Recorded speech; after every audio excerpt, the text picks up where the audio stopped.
Hey everybody, it's Bust with Expedition Trial number 248. Let's get to it. Ooh, the zero winner was brutal. I started recording this one and I just got salty the whole way through.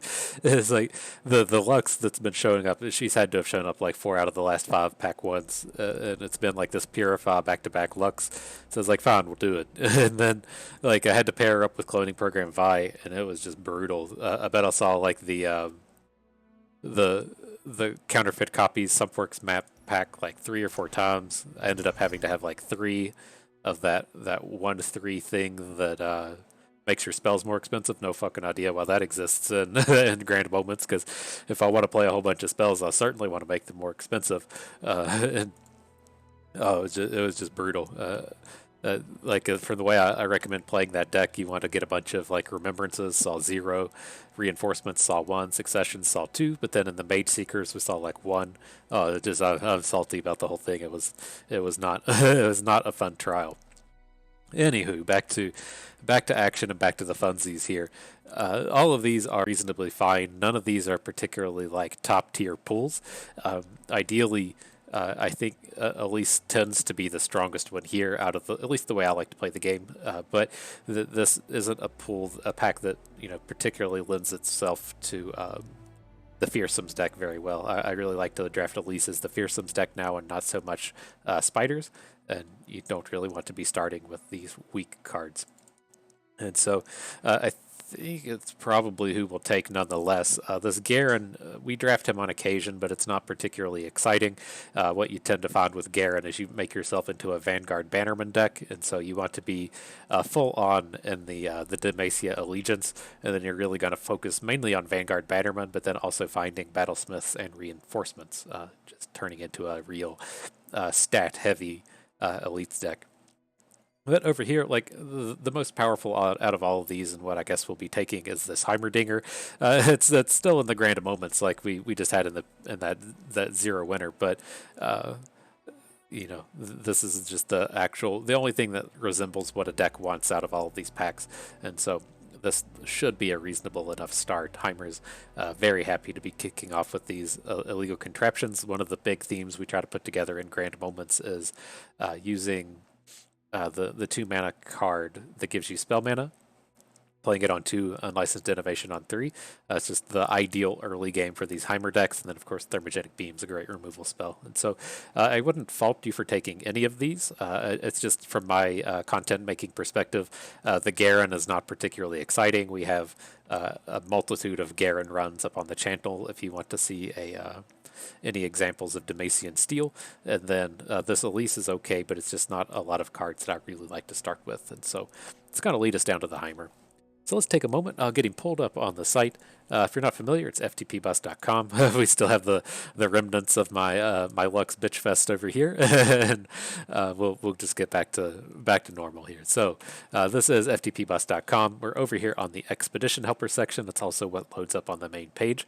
You can just go down to the little drop-down box, scroll down to Heimerdinger, pick up Grand Moments, and this will list off everything that lives in this card pool, along with what we think is important to take, important to ignore, and then we have a quick little 3-minute guide if you're newer to the game and aren't really sure how to tackle Heimerdinger. So, the way I typically talk about Heimer, the overarching theme that you'll see with him, and kind of like the big thing we'll be doing from a gameplay perspective, is you can't play Heimerdinger and have him just die. If you play Heimerdinger, your opponent immediately kills him and you don't do anything, that's just like the worst thing that we can have happen. So what we're really looking for Heimer is we want to have 3 spell mana banked up. We want to play Heimer, then we want to pop off a Flash of Brilliance. Maybe we'll pop off 2. Maybe we'll follow it up with a Mystic Shot. And then if our opponent kills our Heimer, whatever. We've just extracted a bunch of value out of him, and he's not just coming down and not doing anything. And so that is the big thing that we'll take note of. So we do have to go out of our way to find some Flash of Brilliances. If we can find any of the other bursty spells to kind of let that happen, then fine. If we get him paired up with like a Demacia champion like this is meant to be in this pool, and we pick up some like prismatic barriers, then fine. You just cannot have this situation where you play Heimer, your opponent responds and kills him, and you get 0 turrets out of it. That is the big deck building thing we're going to do and try to avoid. Other than that, the other big deck building thing we'll try to put together, we alluded to it, and the pick there was we're going to try to use Eager Apprentice on 2, and then Unlicensed Innovation onto 3. Just getting this big, beefy 5/5 unit down on the third turn. It works wonders in just stalling out the game until you can get to turn 5 or turn 6 or turn 7 and get your Heimerdinger activated. Other than that, we're really just looking to kind of clog up the board for a little bit. There's not a whole lot of good units within Piltover, and so we tend to just kind of play bad dudes on the board to slow our opponent's game down and not necessarily take over the board or try to win. And then we try to clean up the board with the removal spells like Aftershock, Mystic Shot, Get Excited, what have you. And so we do look to be kind of this control decky style thing where we suspect we're going to be giving up a lot of advantage in the early game and then making up for all that lost card advantage with Heimerdinger. So just kind of the general idea that we'll have with him. And then we're going to look to pair him up with somebody that has access to good spells. And so we're not really looking to be paired with like Ionia or Bilgewater. Perhaps, we want to be with like Demacia or Shadow Isles to just have access to good spells. But let's see how this plays out. So we're diving in on Heimer. And then from our other choices here, not ultra exciting. This is a pretty weak set of cards. Could I'm just like, can we just come out here and play Hunt the Weeks? It's weird. Like, ideally out of these, we want to be paired with either Demacia or Shadow Isles. We hit both of these, which is fine. But there's just not a lot of spells that live within these. We wanted to be paired up with like a Lux out of Demacia or like a Thresh out of Shadow Isles. These are both very unit-centric champions, but all three of these are unit-centric champions. So we're going to let this Darius go. There's not a whole lot of spells within Nox and Might. Most of them are really just going to be like Whirling Death and Calling Strike. There are 2 spells here, but these aren't like real spells. Like our spells need to be good enough on their own, and then super good when we have Heimerdinger on the board. And both of these spells are just trash. So it's not what we're really trying to do here. Let me take a peek at each of these pools. I'm leaning towards just taking the Black Mists Nocturne because that's where the removal spells live. And then even if we just see like a in pack 2, if we just like find a Mist Wraith, we can pivot to Nocturne and not be upset about it. And then even if we are full on in this Mist Wraith build around with Nocturne, things like Risen Mists can actually combo with Heimer since it's a spell that generates a unit. It's not ideal, but something that we could do. So let's pull these up. I want to take a quick peek and see if there's any like reasonable spells within these pools. So I believe that was the Scouted Out Quinn. Let me double check real quick. I don't think that was Relentless. Oh, it was Relentless. Okay. But after being in that previous trial where I just I took the cloning program Vi, and there's just so many horrible cards in here. And I know for a fact I saw Thumpwork Maps counterfeit copies as a pack at least 3 times, and this is just it's just brutal. It's just like, how would you feel if you got to go through the draft, but you only got to pick from 2 packs instead of 3? Like that's exactly how that previous trial felt. Anyway, I gotta let the salt out of me. I gotta quit being salty. We're here for a good time. So let's take a look at these real quick. And so yeah, the idea here with the Black Mist was there is the Risen Mists. This is a Mist Wraith build around. We do kind of have to like hard pivot to Mist Wraiths if this is what we want to do. But as far as other spells go, there's Mist Call, which is not good. Unspeakable Horror, which is good. Crumble, which is pretty good. Especially with like turrets. It's going to be tough to imagine we have a board we aren't already winning if we're sacrificing turrets to crumbles, but it's a good piece of value. Fading Memory is not interesting. Stalking Shadows is fine. And then there's of course the Ruination and the Harrowing, which is just game winners on their own. But I could kind of see, there's 2 removal spells in here. This is kind of okay. And then with the Quinn, the thing with Quinn that worries me is, when we were talking about like this pool, even if we do end up drafting Nocturne, things like, where's it at? Risen Mist can play okay with Heimerdinger. There's at least some like small combos like that. I'm afraid with Quinn, we're not going to see anything like this. Right, she really wants to be paired up with Bilgewater or like with a Misfortune, and like the cards that come out of Heimerdinger don't work particularly well. Ooh, sorry, I had to sneeze. But the big thing here is, I mean, there is Concerted Strike, which is going to be a very fantastic spell in these decks. Sharp Sight is okay. Binding Assault wouldn't be very great. For Demacia is at least a 6-cost spell. It plays reasonably with a board full of turrets. Riposte does play pretty good in these decks, and so I guess there is a reasonable amount of spells here. And then, of course, there's the Grand Plaza. You can do beautiful things with the Grand Plaza and Heimerdinger. And so this was a scouted out though. Hang on, I guess they should probably be close enough. But yeah, look at this. The spells we want just don't live here anymore. What is there? There's Confront, Relentless Pursuit, which you don't really want. Back to back is fine. On Guard is not really good. Yeah, I don't think I can bring myself to do this. I was getting excited when we saw like the Concerted Strike at common. I was like, well, you know, if the only spells we end up with are Concerted Strike, that's not that bad. But the being in the Relentless pool is not quite what we want. So I am going to come down here and take this Nocturne. So let's take a peek at this again. This was the Black Mists Nocturne. This is ideally a deck based on Mist Wraiths. So you'll have Mist Wraith, Risen Mist, and Wraithcaller. You'll just do everything that you can do to take a Mist Wraith card. We can typically determine pretty quickly if we're going to be in the Mist Wraith deck or not. If you do draft Mist Wraiths, you do want to be as near Shadow Isles as you can be, since Wraithcaller is an Allegiance card. If that doesn't come together, you can try to backdoor into the Nightfall deck. You do need to be paired up with Targon so that you can get the other half of the Nightfall cards, but only a handful live here. Doombeast, Stygian Onlooker are, I believe, the only ones out of this card pool. Not really excited about Dusk Riders, but he does have it. And so those are just kind of the two big things here. So we'll have to see how this goes. So what we're going to have to do is we're going to have to decide real quick if we're going to be drafting Mist Wraiths. If we don't see a Mist Wraith in pick 3 or pick 4, we have to just ignore it. It's too late. The second thing that we can look to do is either build towards Heimerdinger or build towards Nocturne. If we look like we're going to build towards Nocturne, then we have to take a Targon pack, and then we can just kind of follow up and find ourselves into Nightfall. Or if we want to pick up a Heimerdinger, then we're really just looking for removal spells out of here. And so we at least have some options with this card pool, and those options don't really seem to be here with this Quinn. So taking the Nocturne.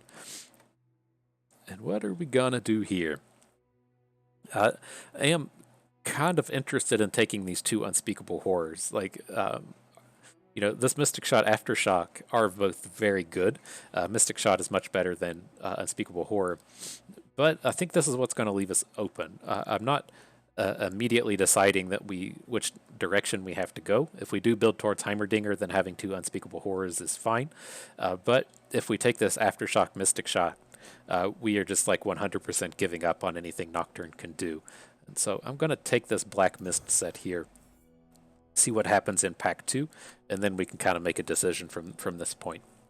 Now, this is kind of interesting. I think here, we don't have any Mist Wraiths. So I think at this point we can just give up on Mist Wraiths. That's fine. So we have to decide here if we want to build towards Heimer or build towards Nocturne. If you want to keep yourself open, you could take the third Unspeakable Horror. I don't think this is a good choice. We basically have to find a Targon pack in the next few picks. We have to take whatever Targon cards show up, because we just can't go throughout the entire draft without having access to like Pale Cascades and the 3-cost Trample guy. And so I'm going to come over here and take the Ledros Vengeance. Both of these are extremely good. Vengeance is, of course, extremely good on its own. Extremely good when it comes out here and makes this giant barrier unit. And then, of course, Commander Ledros, great way to close out the games. It basically just says, okay, as far as our late game goes, we can have 3 Heimers, 1 Ledros, and then not have to actually pick any more expensive cards. And so we don't have to end up with these decks that have like Scuttlegeists and just like these rando expensive dudes in it. I wouldn't be upset to have like the 3/7 lifesteal, but our top end is pretty well covered from this point forward, and now we can try to craft a just kind of a Death's Door style control deck here, but with Heimerdinger instead of Ezreal.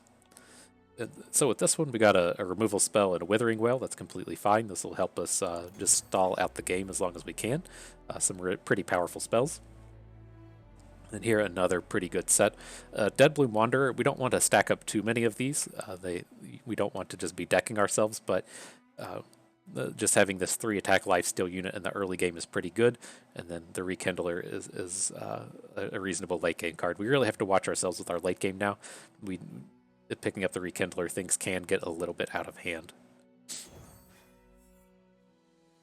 Okay. So this one's kind of tough. We can ignore the Mistwraith cards in the onlooker. We're not doing Nightfall or Mistwraiths. Out of all of these, I want the Mystic Shot, but this Transmogulator is not super good here.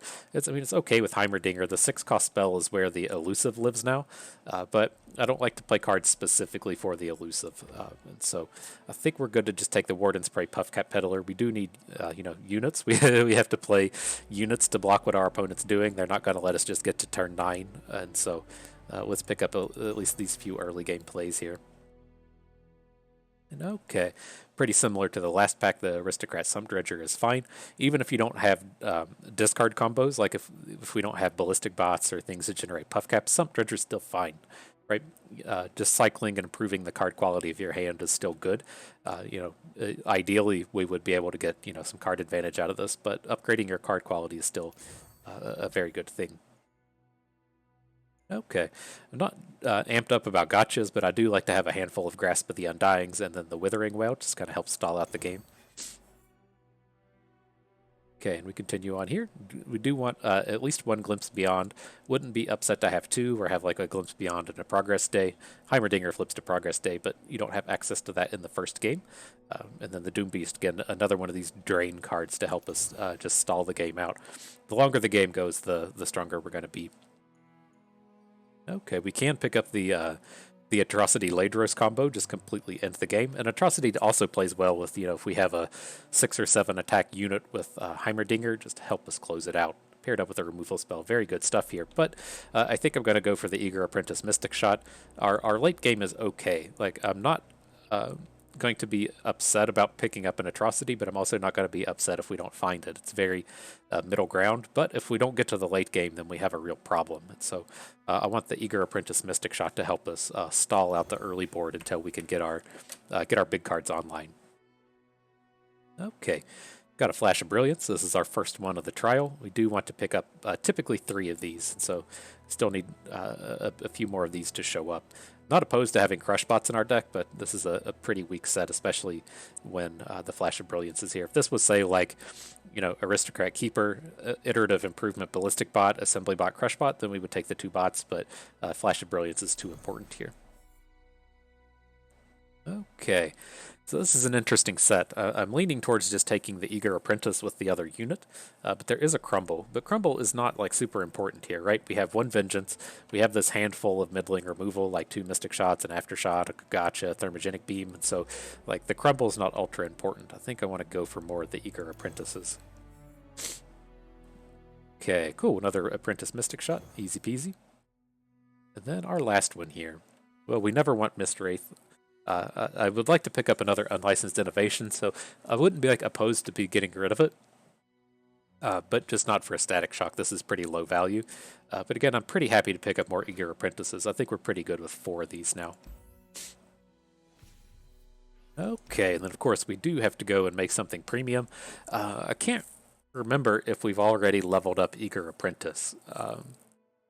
If we have leveled it up already, I'm gonna stray away from just doing the units all the time, and I'm actually gonna level up Unspeakable Horror.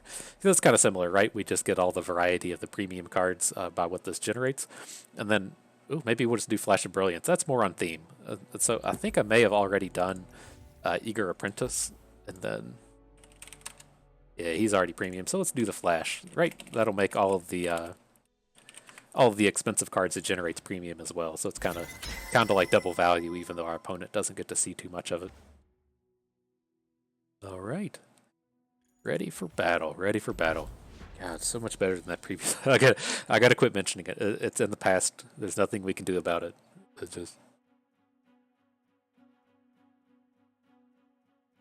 gotta stay positive. I gotta let the salt has been washed away from me. Gotta take another shower.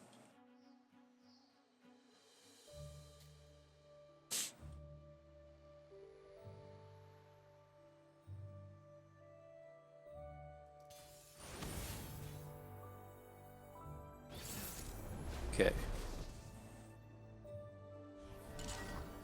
Have to assume that this is dragons. So with this, kind of half tempted to keep missed calls in case he has, like, whenever this unlicensed innovation eventually goes, maybe just bring it back. It seems like kind of a stretch. Let's look for another early game play.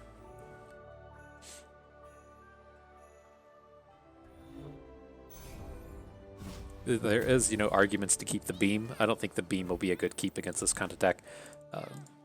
I usually, if we didn't have Mystic Shot, then I would have kept it. Otherwise, I don't like having to spend it in the early game. He doesn't have any champions that we're ever going to get with it early.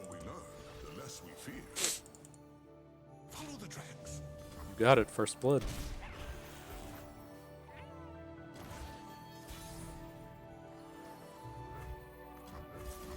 Alright, just got to make it to like turn 11, and this Ledros will take over the game.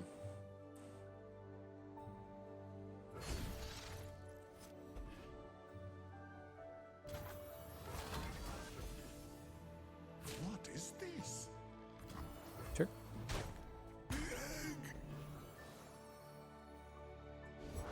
I've trained my whole life for this.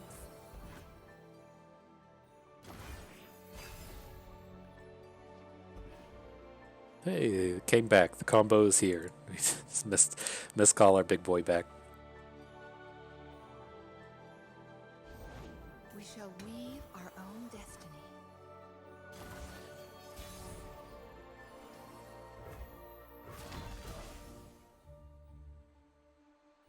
Like the Soraka block, that's a little dangerous. Okay.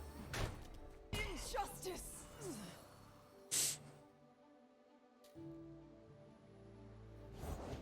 Remember the fallen. Heard there was a little fella asking for me.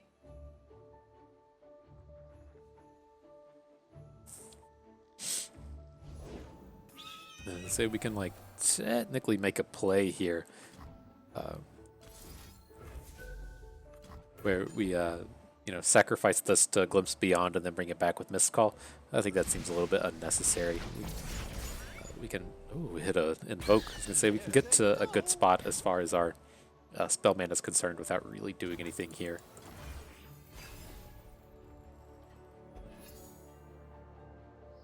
Okay, pretty good. Got a lot of tools here.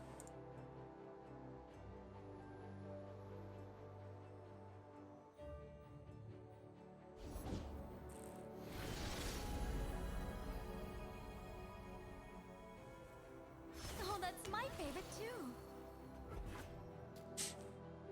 If you just sends it back, it's okay. Not ultra concerned with running these spells out here.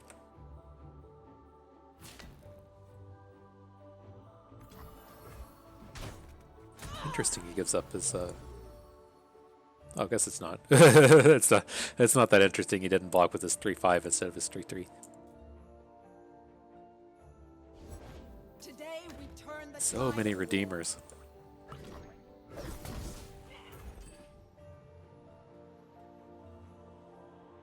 Should we have saved our missed call for the big Ledros play?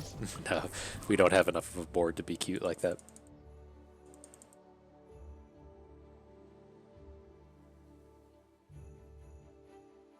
So the idea here is I'm just going to play Hapless Aristocrat, Lunari Priestess, and then bank up the 3 spell mana. We don't have any cards worth spending removal spells on here. Interesting. Like, do we ever need the Scourge? Like, we have Commander Ledros. I can't imagine we ever need any more expensive cards. I mean, if he has a Hush, he has a Hush. But I think we just want one of these more interactive elements. Let's just take another removal spell. Calm mind and open heart greet the night.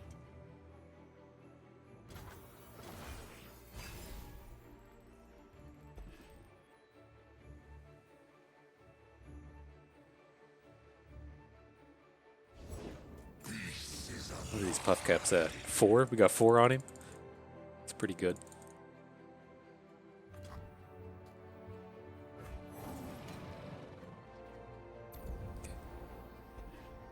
Didn't lose anything too exciting.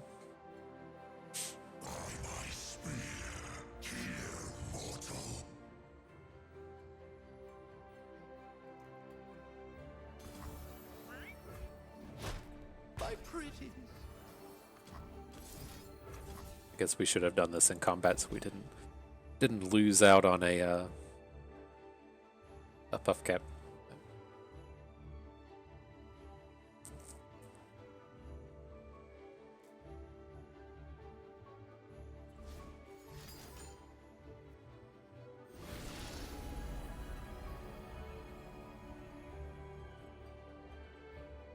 Okay, I think we're fine to just go ahead and gotcha this thing as well.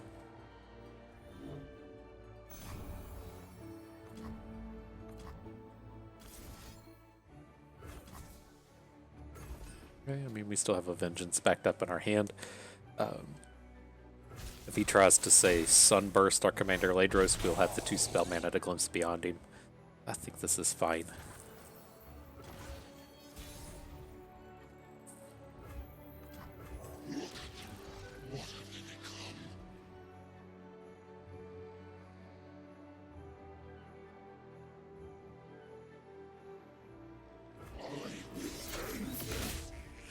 Get him.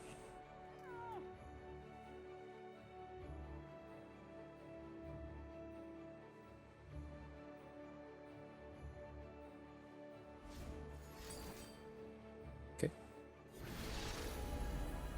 Same applies for the Obliterate. the Supernova or the 6-mana Obliterate card. We can get around with Glimpse Beyond.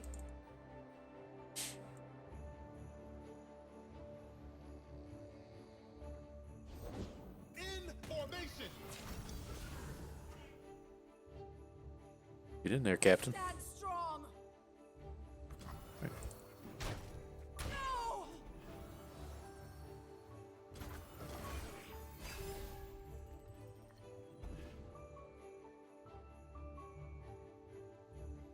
Say, I'm a peddler, not a meddler.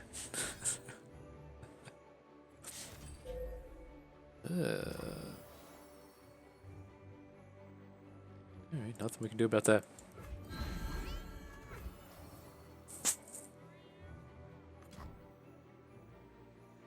Oh, if mushrooms could talk.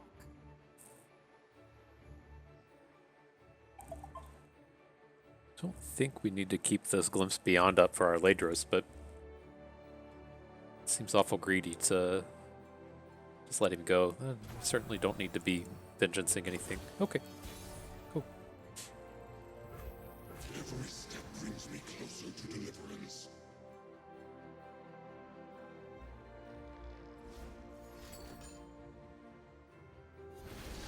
All right, well, he's invoked twice now, or that's the 3rd time of the game played one, so we're probably back to having to keep our Glimpse Beyond. He snapped that one off as well.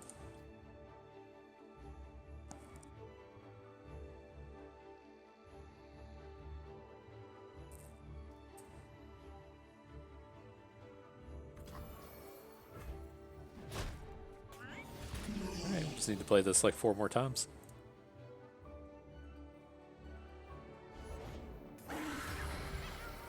A spell shielded elusive.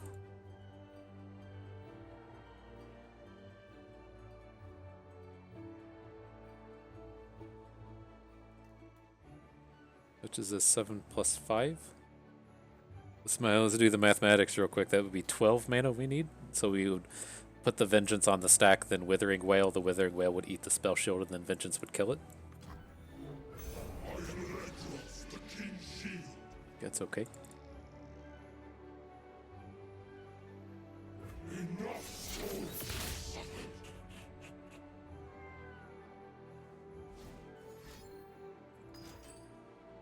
Don't approve of that kind of thing, boss.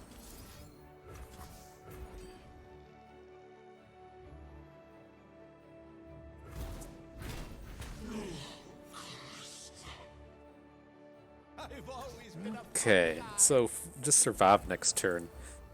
We now have the 5 damage in hand, so assuming he doesn't have another life gain, which is entirely possible. Oh, we just did another Doombeast?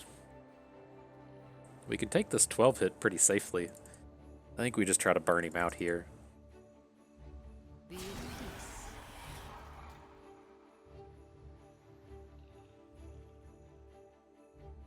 Live with purpose. You have to get me out of here. I know your true heart.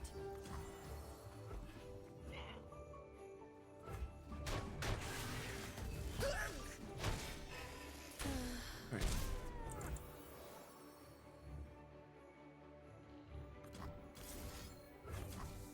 Coming for you.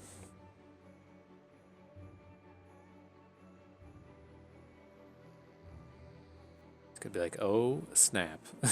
So we can beat the 2 life gain thing, but the 5 one is a problem. So let's hope these Doombeasts are enough. It's already played 2 of the 5 one as well. Oh, okay.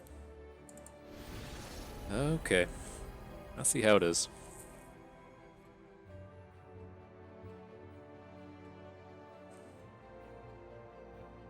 So now we're back to having to have a Ledros play. So we can pop this spell shield and kill a Soraka.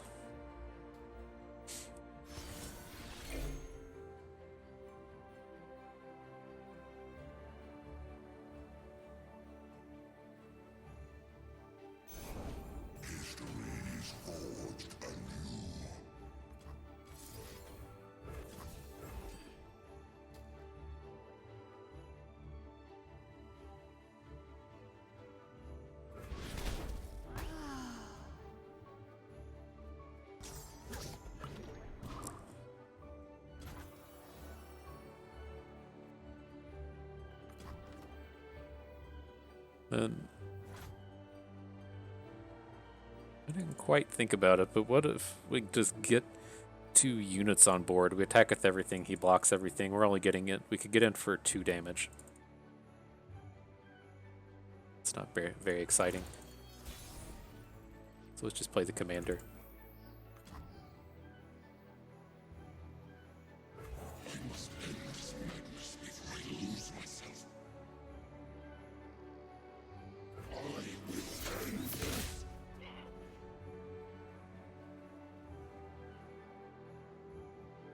He's got that other silence effect. So much wonders. Mm-hmm. They grow up so fast. Okay, another out.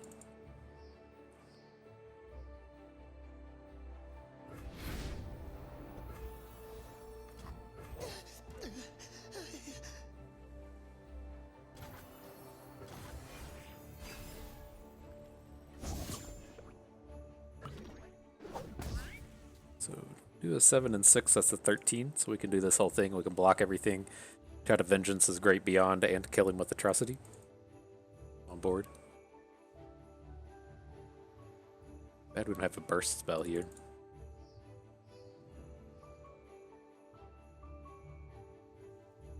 Maybe I'll tap out. Just play the Scourge.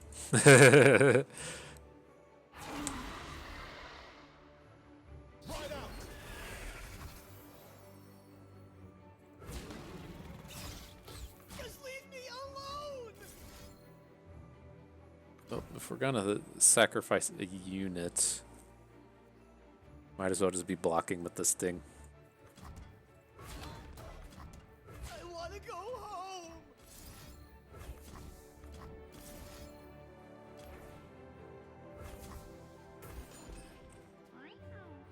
Okay. I think that'll leave us in a pretty good spot. This probably just wins the game, but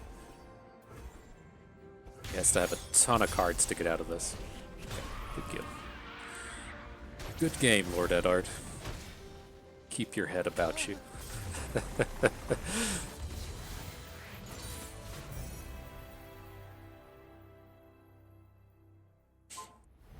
Alright, well that game only took like 45 minutes, so at this rate, this trial will be over next week.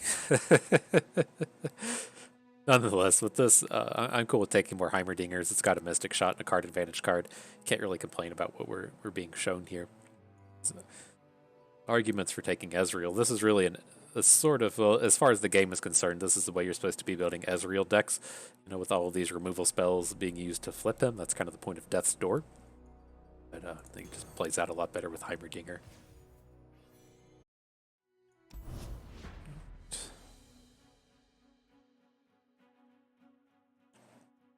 This is no champion game, wasn't it? So much value in that Ledros. Well, I guess he had a Soraka. There's no champions for us. This is at least one of the perks of playing Nocturnes in this style of deck as well, is he has that vulnerable thing, so it could just be kind of a sort of pseudo removal spell, if you will. Alright, so I have to assume this is some kind of Scouts deck. Probably just want to keep the Unlicensed Innovation and then see if we can't find a 1-drop and cards like Mystic Shot. We've got to stall out till we can get this Heimer online. Eyes up here, or I'll cut 'em out. Your misfortune. Not ultra worried about a Plunder here. He can open Plunder and hit Black Market Merchant, but I think we can just don't need to be ultra greedy at this stage of the game. There's plenty of killing left.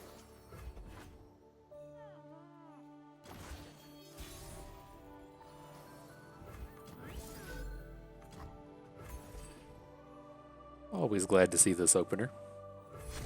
Should just take so much resources for this guy to deal with. By my honor, you must die. You poor thing. I don't think this is ever going to be a like an OTK style Fiora. Otherwise, why wouldn't he have 2 copies? You won't feel it. So he might use her to like aggro down some of our units, which is okay.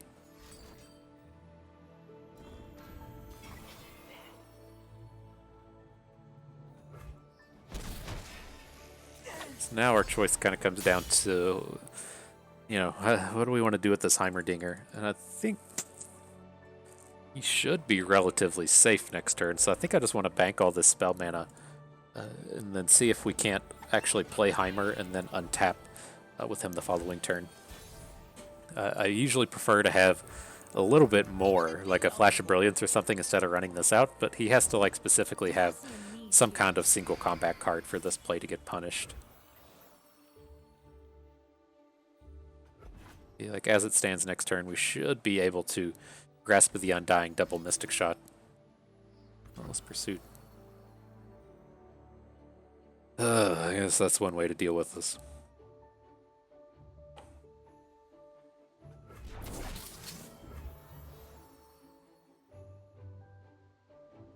when I was talking about playing Heimerdinger and having to be able to get value out of him, this is that situation to where you have to be able to do that. But he's letting us keep our unit. He got a little greedy with that.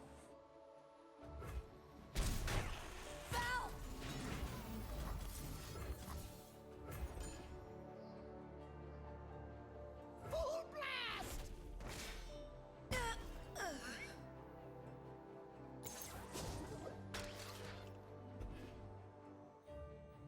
Open wide, sugar. Okay. We're still pretty healthy here, right? We have the lifesteal unit with a Grasp of the Undying. Our health total's not in any kind of danger. More than welcome to block with Quinn. More than welcome.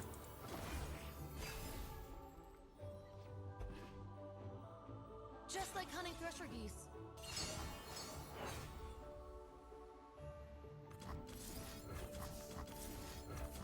Do you want to attempt to deal with her now?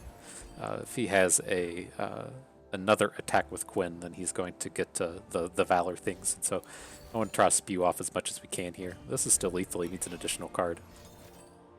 Okay. Well, we tried.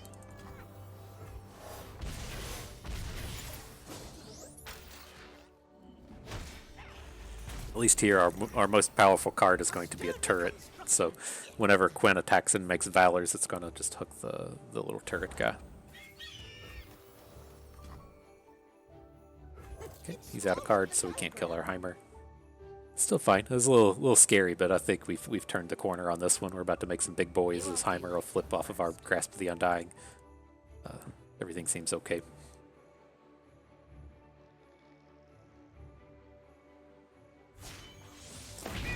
Justice takes flight. Valor, to me. Probably got to prevent this damage, though.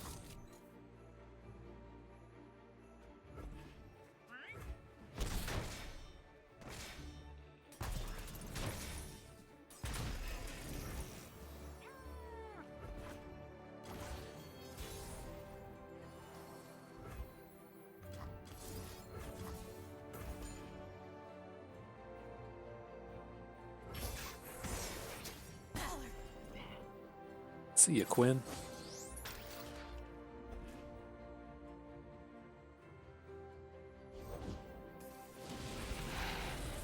Nozzle design enables progress! So what do we do about this dumb thing? I think we're okay just to be blocking it over and over again. Let's at least do this. See if we can't deal with it now. Happy to do whatever's needed.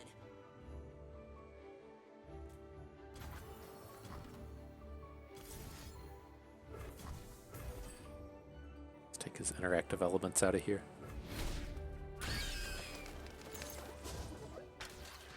Maybe we should have hit his Prowling Cutthroat since it would let us A machine for sports ball. like keep him from hitting us with, say, like a pilfered goods. This is fine.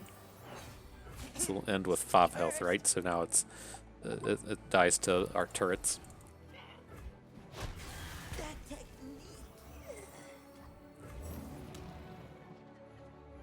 Okay. No big losses there. Iterative improvement would be good with at this stage of the game and stalking broodmothers, but it's fine.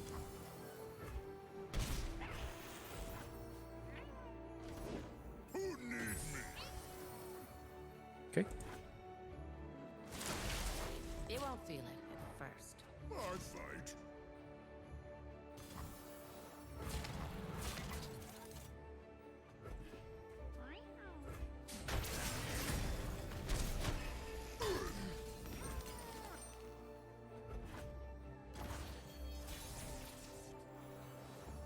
What you got for us? It's a card. That egg, did it move?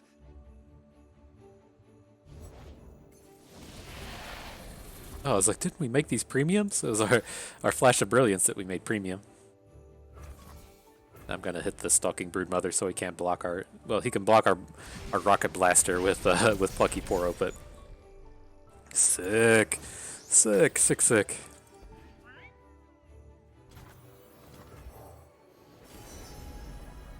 Well,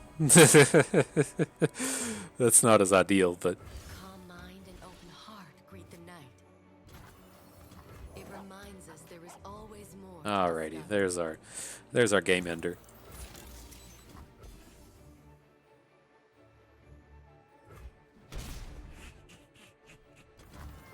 It's smaller than the diagram.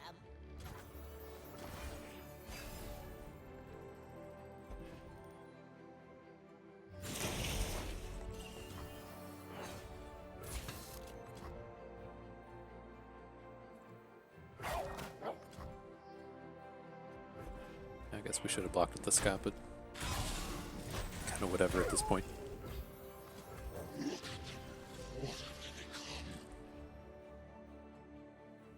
Okay. Justice will be The Radiant. served. Sure. I'll be quick.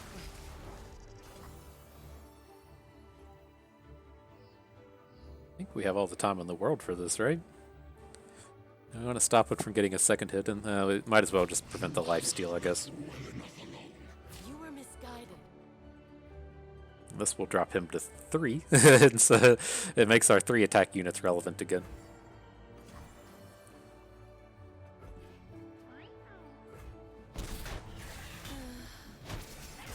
Hope burns on.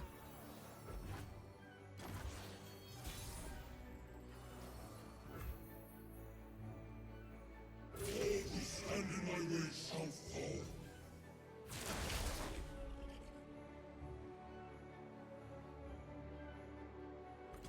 I think we're about to get there.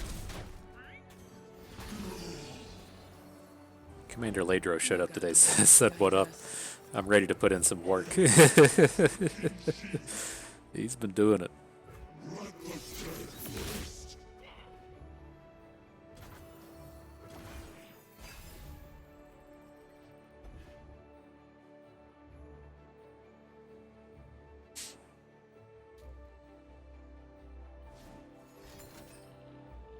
Okay.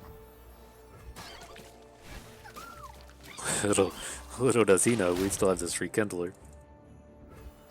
I don't think it's gonna matter, but You won't feel it at He needs his Longtooth to not die here if he wants to survive a Commander Ledros. You don't have to hook Heimer with these other things. This is... I think he's just kind of given up. This would have more ideally been something like a scout attack with the Island Navigator into our Heimer, and then a real attack killing him with that, and keeping the 5 attack unit to block Ledros with. But nonetheless, it's not the route he chose. Let's see. This isn't like a really good Neverglade Collector deck, but we don't have any cards I'm like really excited to be copying. I mean, you can copy a turret and then play it for free. It's it's something you could do. I think our health has been fine. Let's pick up more thermogenic beams. I think I'm on board with this. We never want death rays. We have a lot of units on board that die, but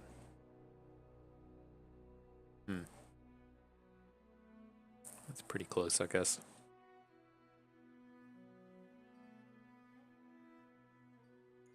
All right. I have a hard time passing on these collectors, especially when it has the drain in there. It'll help us survive a little longer. On to the next one.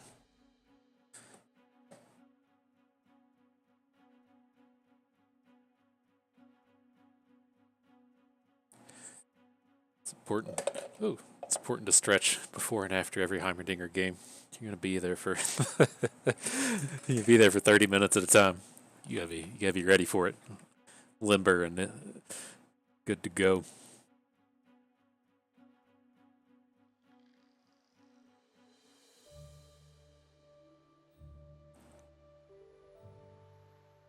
Who we got here? Come on, game. It's gonna red circle us. The old raiding party with Tarek. Okay. Let's see. Not real excited about any of these cards here on the left. We'll of course keep the Eager Apprentices. I'd rather have like our 1-drops and cheaper removal spells, or even Thermogenic Beam, as opposed to some of those. Just the Doombeast and the Puffcat Peddler don't really play like 3-drops. You can run out the Puffcat Peddler on 3, but if you want to get full value out of them, they tend to be more like 6 or 7 drops.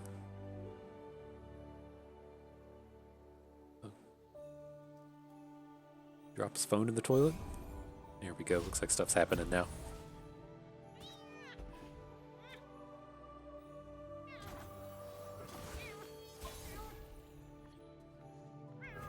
Happy to do whatever's needed. Let's get in there, son.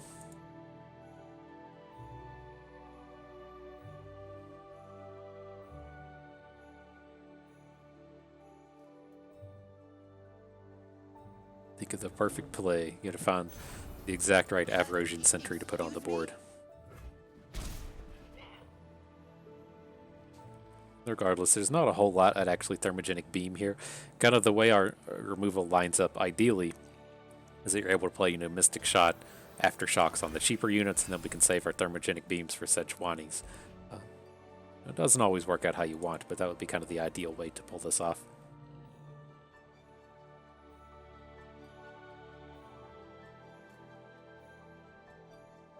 Not ready for a new board. The holiday season's over.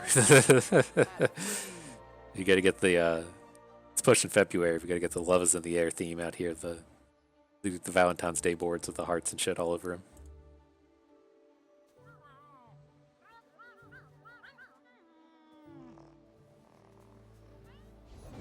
Let the flames take you. Okay, I'm not wanting to let this hang out. And then the idea with this is if he has like an Elixir of an Iron or a Troll Chant or something, then fine. It's not ideal. But if he doesn't have it, then we're going to get a huge chunk of damage in here. He can't play anything to interact with our 2 units on board. Did that sound right? So it's not like ultra likely that we get to do it, but we can find ourselves in these spots to where, we can play 2 Aftershocks and a Mystic Shot or whatever and burn our opponent out from 7 or 8. It's not entirely unlikely for our deck to do something like that.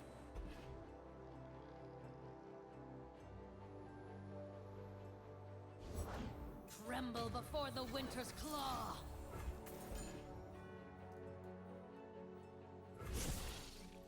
Right, let's see how this interacts. I have to imagine if he wasn't willing to spend a trick on his Ember Maiden, he probably doesn't have a trick here. Seems to be the case.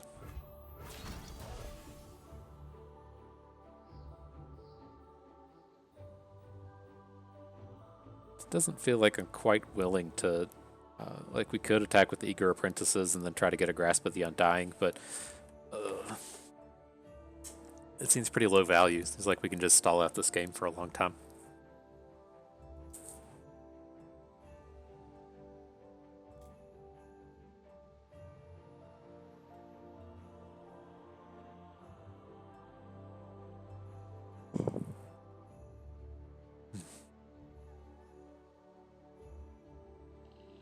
Big decision. This reminds me of people playing multi-boxing Magic Online, or multi-queuing, I guess would be in that. You don't have to multi-box it, but it chess clocks you on Magic Online, so you'd have, you know, a half hour over the course of a match to take all your time, so you could just, you know, there was something like a 5-minute disconnect timer or something, so as long as you pushed like one button every 5 minutes, then you could just take actual forever. It was fairly annoying to play against someone doing it. Let's see if we can't find something to do here. I think we had an opportunity there to really come in and try to spew out a whole bunch of cards and get some width on him. Doesn't seem like we're going to do much more beyond that. So this Warden's Prey could be a mistake, right? If we're going to just add a Heimerdinger here soon, we're going to want the space on our board, but I feel like this might be okay.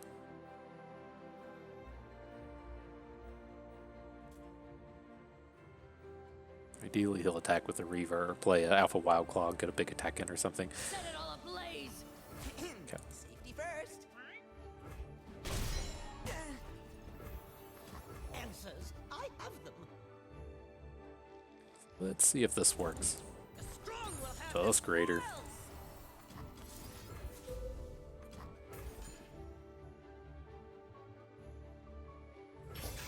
I wasn't. I've always been a fun guy.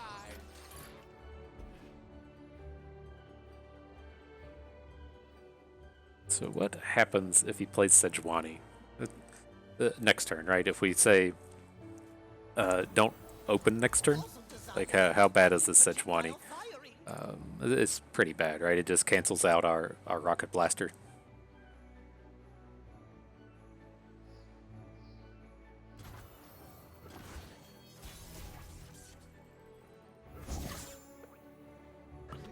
Goggles on. Runaway Mike. waters will run red.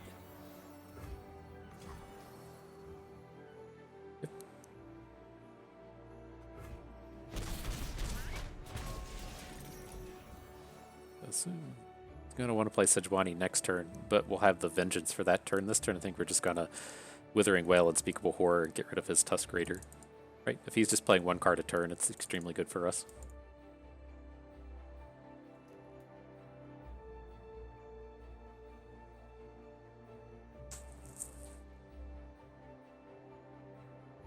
I guess there's a world where we might want to just, you know, well, we have to Unspeakable Horror this thing, but it's weird, like we're real close to getting this Doom Beast kill. I guess, and the Dreadway?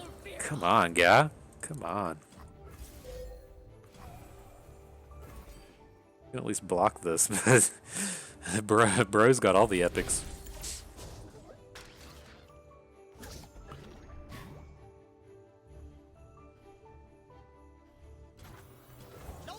Puff Cap set.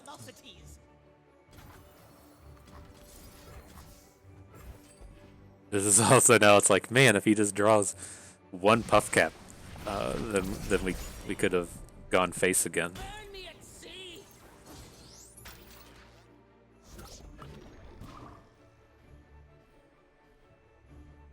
Would you like to play the card? Thank you. Everything can use an upgrade. So I think we should be okay, right? He can. What I assume he's gonna play Sejuani, probably drop it. I mean, dropping it on Heimerdinger at this point doesn't even really matter. then we can Vengeance in the combat. And then block the Dreadway. This is okay. Right, his ideal play is to try to get this humongous trample hit in. Own what you take.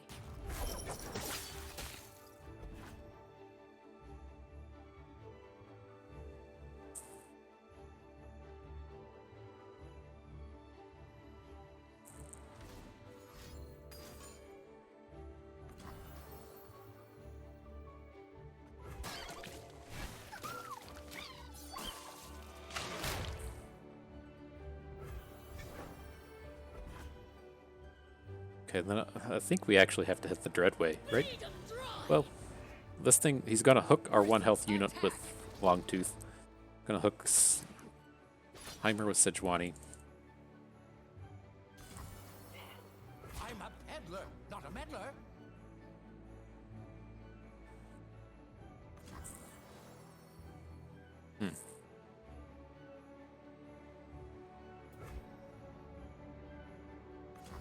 Okay.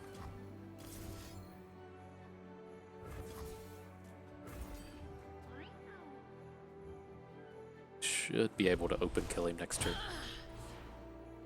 There they go. Give us a big boy. Play big boy plus Doombeast and then open attack. I think we're fine. Annealed crystal structures of unparalleled rigidity. Also give us the opportunity to, I mean, we have as many puff caps as he has cards. We should be able to maybe hit one.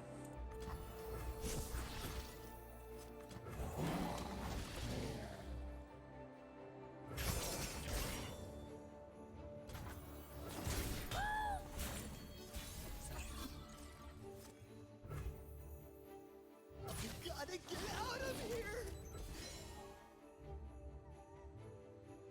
Alright, and then if nothing else, Ledros, he rounds up, right? Yeah, he rounds up. So we should be able to kill for 1 if he has a removal spell and a harsh winds or something.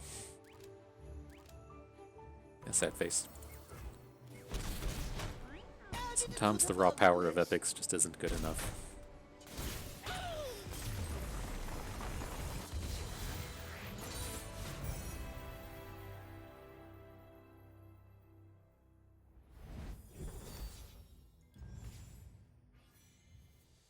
Okay, then of course we're going to take the 3rd Heimer. Has a beam, which is good.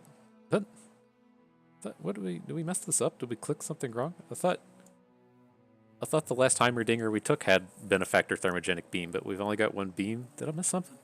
Am I just thinking? Here's a Benefactor. Oh, okay. Maybe it just wasn't beam, or did we trade a beam away? I don't remember. Anyways, we're taking the 3rd Heimer with the beam and the Benefactor. That's what our deck wants here. Okay. The excitement continues.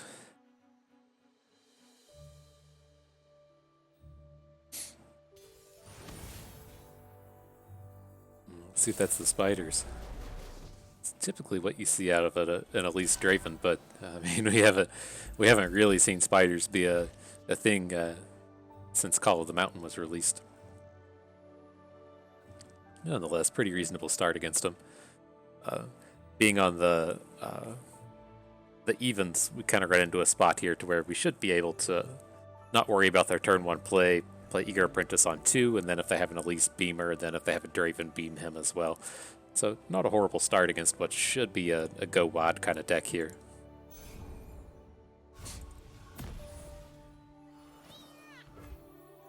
Good stuff, good stuff. A 1-drop? Oh no, we passed, okay. So it's usually pretty important for them to be starting with a Hapless Aristocrat or something. That egg. Did it move?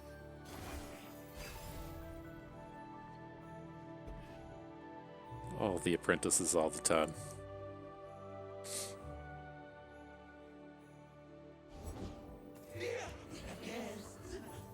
That's not an Elise. I'll certainly make this trade on Cursed Keeper given the opportunity.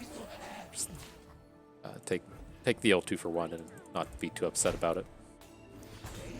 This deck shouldn't have too many combos for this kind of thing, but I like to just go ahead and get these things off the board. I mean, if he's wanting to do self-sacrifice stuff onto Hapless Aristocrats, it's not a huge deal, but Don't want to be getting the combos off of that thing. How can I help?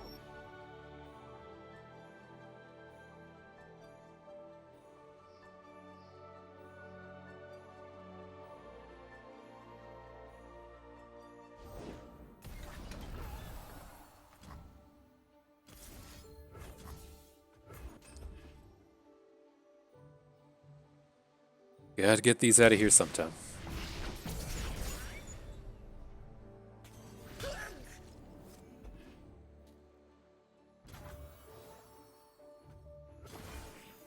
And if he opens, it's okay. And then if he doesn't open, we should be able to interact with this board.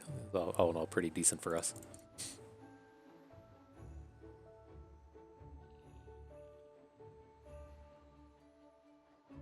Starting to cruise along. We had to give up a card advantage. Ooh, that does not seem good here. Why is he playing this?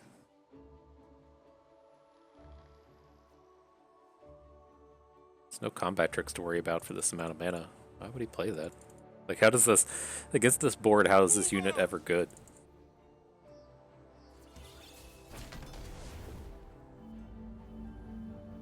Want to add more blockers? Yeah, we can. Come on. Come on. This attack seems fantastic for us if that's what he's planning on doing.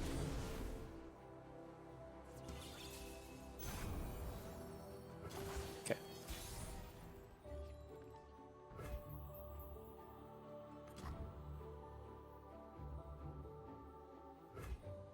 Let's start with this. We're not going to attack with any of our units. And so if he wants to, say, put his hopeful in front of the benefactor, I'm okay with that. We'll get to see what epic we get picked up out of this. I'm assuming he just takes the damage here because this isn't very threatening when he's at 20. And then we get to follow up with both Peddler, Eager Apprentice.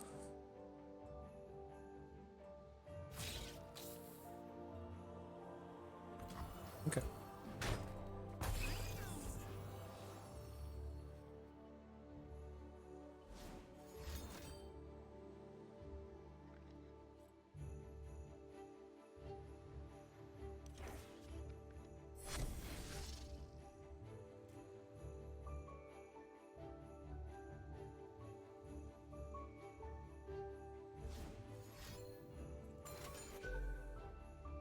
You got it, boss. Have a mushroom. Have 3. Draven Callista. I'm on it.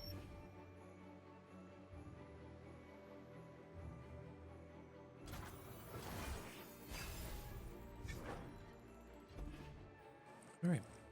I mean, our hand isn't that exciting. I don't really want to be playing these spells until we get a Heimerdinger. That's kind of the other sad thing you can run into as you draw Heimer and don't have any spells in your hand. But I don't think we're going to get out of it at this stage. I mean, this attack's not... Well, this attack's not scary. What's scary is he's going to play a second Frenzied Skitterer. This is his generated one. So let's see if we can't do this. Let's flash the Harrowing. I'm going to go ahead and pass this. If he wants to attack with this, the only particularly scary attack here is this Iron Ballista. Now we're kind of free to Doom Beast. We can Pale Cascade into some of this. I think this is pretty reasonable. Chase them down!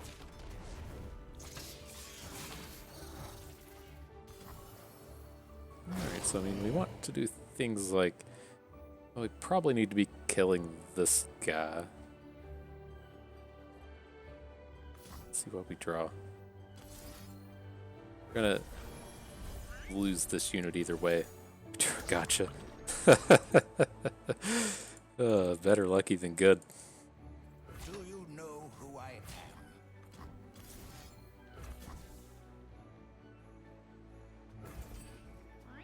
am? Okay, then he might have a Whirling Death or something here, but that's ultimately not very scary. Slam off the Harrowing here at some point. It's not like super good here. It wouldn't be lethal, but we could probably take out the vast majority of his team. Okay.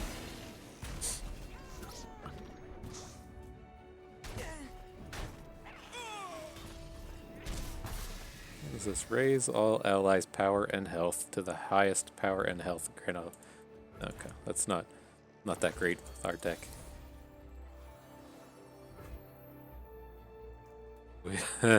Do we ever just play the Harrowing now?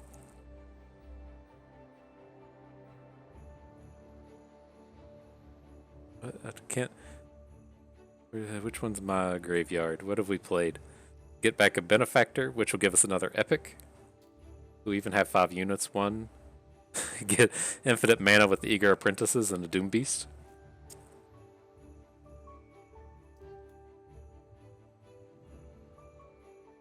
Kinda like it.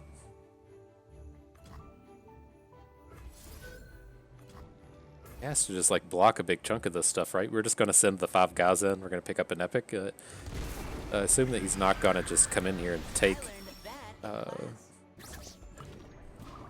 whatever 12 damage this is. We can also play another spell since we got 6 mana back off of these things. Okay. Don't underestimate me.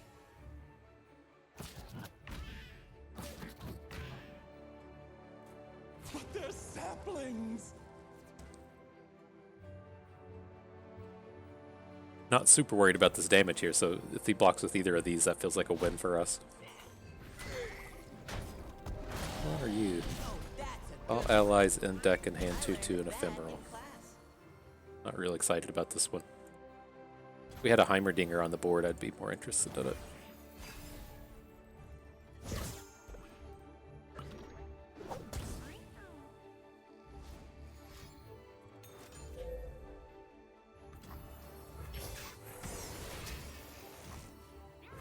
Do we ever just run this out?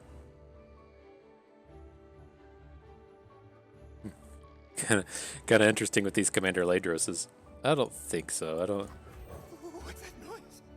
Deck in hand, so it doesn't affect our guys on board. Stand for Noxus! Alright, that's probably the scariest unit he's ever going to play. Let's just do this. Oh. Guess it doesn't work like that.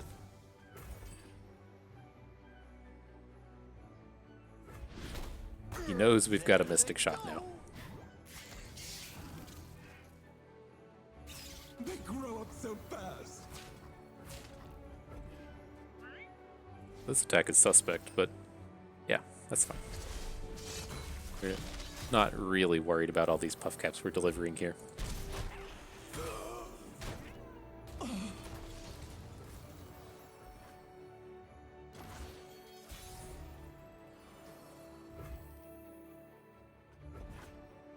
Alright, well, we got 3 Heimers in our deck. We have we have to draw one at some point. Again, the tracker says we're at a 16% chance to draw him since we missed again. I'll take him, dead or near enough. We shall pierce their treasonous hearts.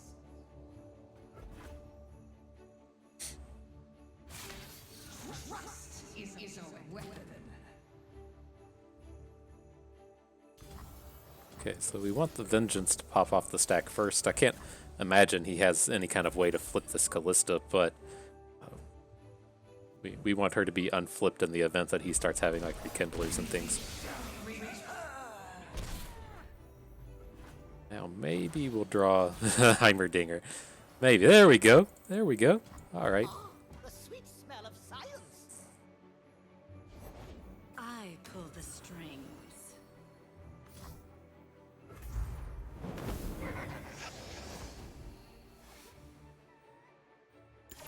I was like, what was that delay so long for? Is it, where the hell's our unit? Sports ball.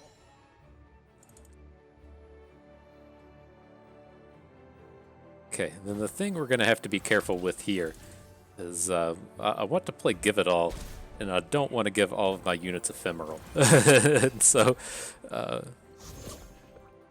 let's see if we can't. I mean, we can turn all of our units into 4/3s. Which is probably just going to be about as good as it's going to get.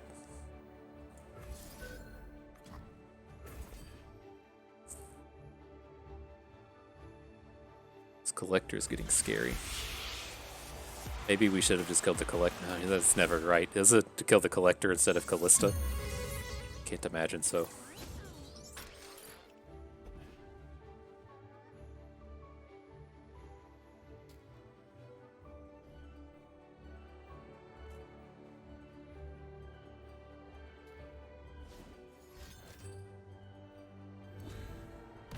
Venture out from the darkness. Why?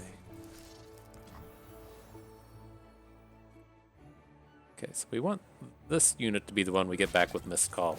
So let's do it this way. I'm not willing to just take this damage anymore. If he has a like a weapon hilt or whatever to give this unit a bonus attack, then I'll Mystic Shot down his Spiderling. But the idea here is we're going to lose our Lobber, we're going to Mist Call and get back our Overwhelm unit, and then we'll have the big T-Hex on the board.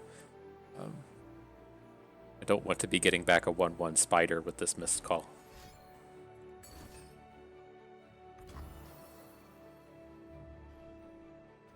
I guess we're not going to have a choice in the matter.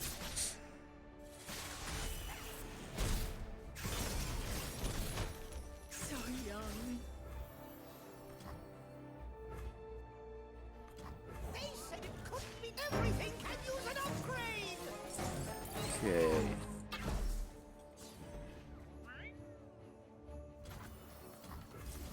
Good one, please. Give me that good one, please. No. No. Okay, so we attack with everything. He has to block with the Collector, right? He can put Elise in front of this and we're repping 10 damage. I guess he technically doesn't have to, but we can kill him with Mystic Shot. One of the few units I'd actually play here. As long as he doesn't have a way to get 2 units on the board, we should be okay. Okay. So there's some draws he can hit. That's for certain.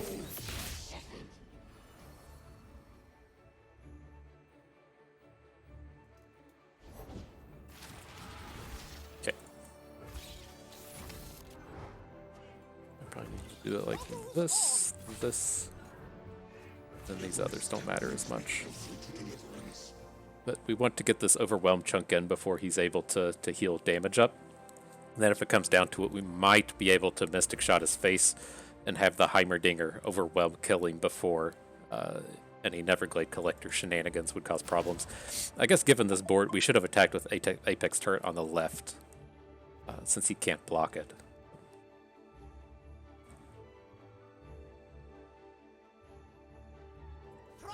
So hopefully we're okay. I don't like to just sit around and life coach all these plays, so it's very, very frequent that I see it on the follow up where it's like, oh, I could have done that certainly a little bit better. Okay, with our choices here, I want to hang on to both of our spells, and then I don't want to get like too far away from our card advantage cards. Like I know this isn't a good one, but as far as our card advantage goes, we really just have like, you know, sort of maybe with Unspeakable Horror. We've been hitting the Invoke unit with this, so I mean that's kind of a different story. But like it's really just, you know, the Rekindler can kind of do it. Heimerdinger Flips can get us some card advantage, and then we have the 1 card draw card. We have the 1 Glimpse Beyond. And so I don't really want to get rid of Eminent Benefactor since it should be, you know, a pretty easy 2-for-1, even if it's just drawing. You know, that Give It All or whatever was not a very good card there, but it made us a T-Hex and did some shit. And so, yeah, you know, what more can we hope for out of this? And so I do want more Mystic Shots, of course, but I think the thing that we're really lacking on now is, you know, we have good early game, we have good removal, we have reasonable late game, assuming we draw our Heimerdinger before like turn 15, and then, you know, we're really just lacking in the card advantage aspect of things. And so I think the Benefactor can stay.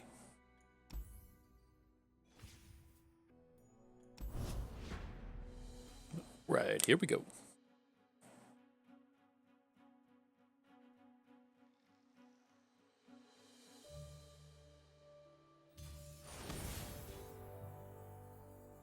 Double D Ken. Gonna assume that's what Ken is all about.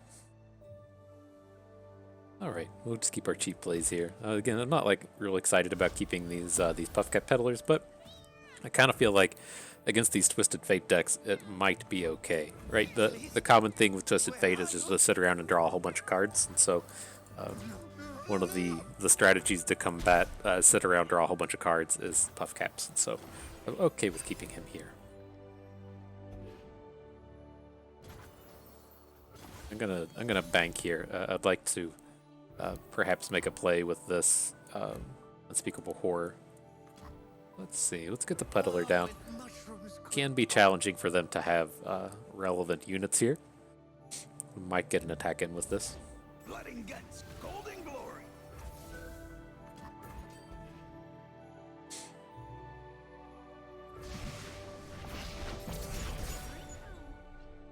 I've always been a Nightfall. Create a copy of me in hand. This is one of these cards I've been wanting to try in Expedition. I've just never seen it. I think this can't be like the first time we've ever generated one because we've played a lot of Unspeakable Horrors, but so maybe we should be able to get good usage out of this.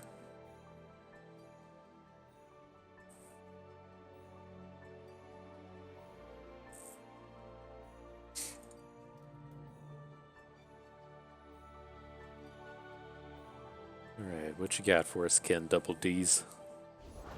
Deal me in.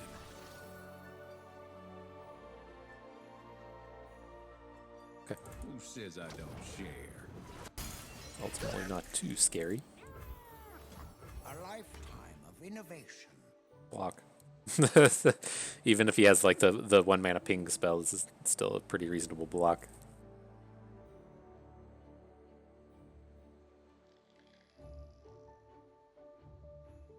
How much do we want to invest in this? It's awkward because you want to like play your unit and then Nightfall out like 3 of these, but then you also don't want to like be passing these turns when we could be banking up spell mana.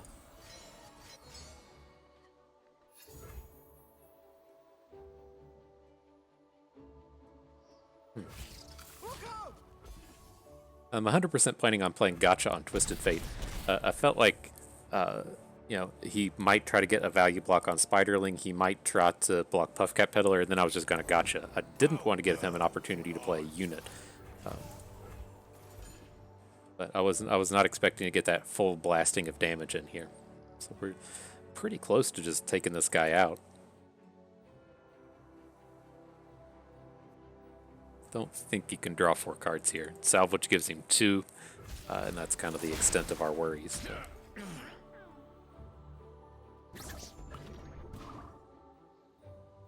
Yeah, load him up. Load up those puff caps. We're going to get him at some point. Going to draw him real good. He discards 2 pilfered goods? Interesting. Guess that was just a bad draw. That's where we at. We got 2, 5, 4, 5 damage? Close.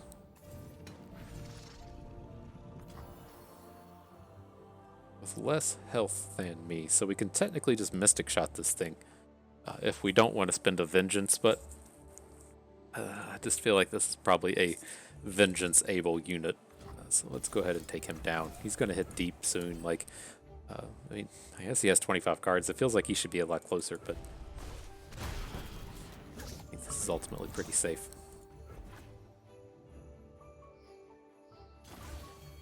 Optimal outcome achieved. Okay, so we can't really attack into this slot bot. Don't want to just be sending damage face. I don't really want to be investing into this thing. Let's see what he does. If he sends it back, I'm okay with it. A winner is you.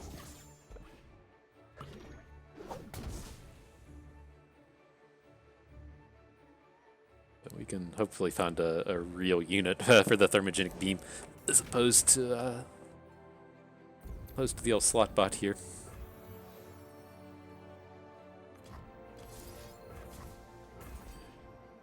Don't like it, but There they go. Where do you stand on 10. cold Okay. shots? Pretty close to burn range.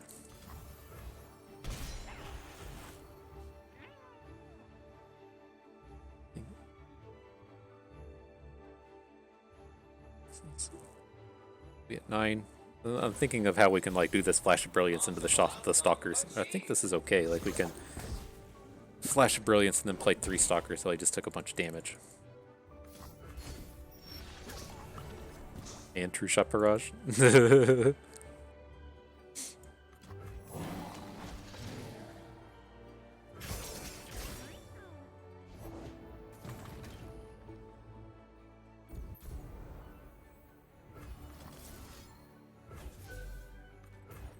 Just like playing Splinter Twin. So, sometimes you don't get combos going, but you get a bunch of incidental damage in, and get them with the burn spells. Played so much Splinter Twin for you fellow magicians out there. The last time I made a real competitive run, it was Splinter Twin was legal in Modern, and I just played a shitload of it. It was one of my favorite decks ever. I can't even remember. I probably quit playing shortly after Splinter Twin got banned, or at least I didn't play a whole lot of Modern. It was one of those things where I don't really like playing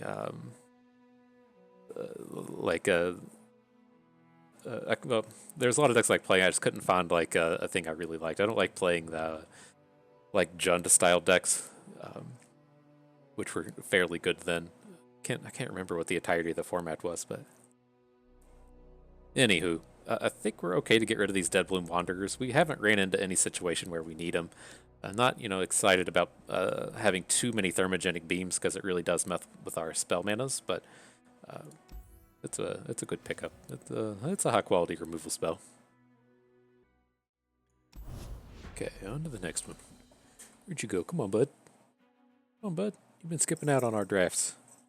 There it is. That's what we needed to get us through this. Get a little kitty help.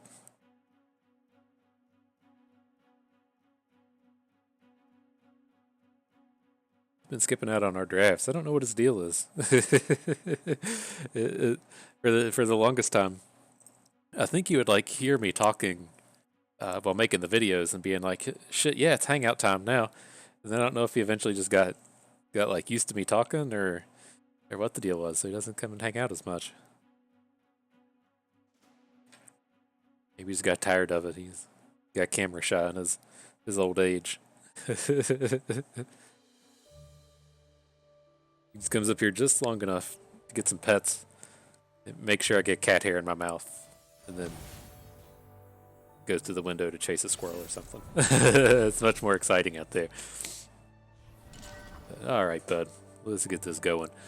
So with this one, I do want to hang on to an answer to Teemo, but it's not like ultimately super important. But I do kind of want to be a little bit more mindful of the early game against a Teemo deck, since our deck does tend to be a little bit slower, and we're kind of at a disadvantage if they're able to just sit around and grind a whole bunch of value.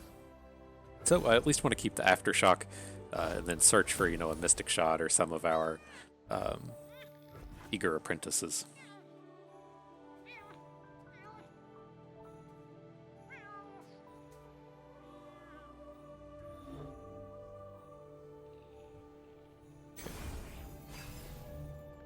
So far, no Teemos. That's always good. That'll be okay. I think I'll go ahead and take the 2-hit here. We do have like a reasonable amount of life gain, so I'm gonna play for a little bit of value here and try to get our Puffcat Peddler down first, because I think we'll just like incidentally heal back a 2-hit, and so I want to get all the values we can out of this guy. I don't think I really approve of that. I don't want to run into opposing Puffcat Peddlers. So let's see how this goes. Gonna put the damage on us. Okay.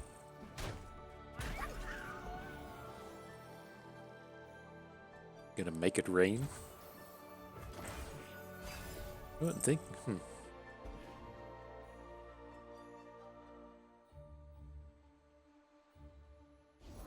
Been some pretty good pets, haven't they, bud?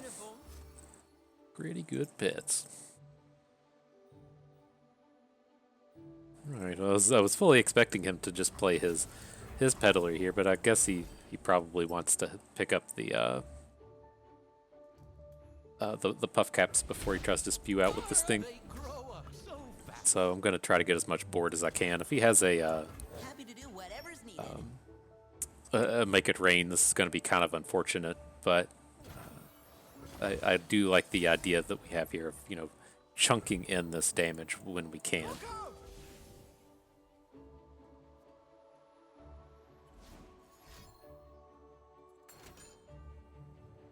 Okay.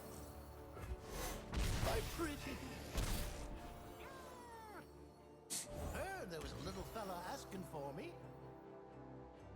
Oh no, a pretty awkward hand. I think this is probably reasonable.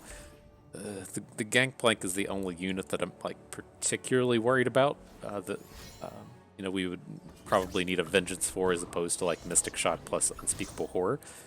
But we also have 3 Thermogenic Beams, and so it's not unlikely to think that we, you know, assuming he doesn't have his Gangplank, we got 3 draws at the beam to his 1 draw to Gangplank, and so I'm okay with that.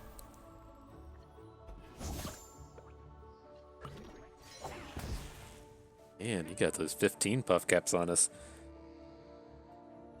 Taking the hits.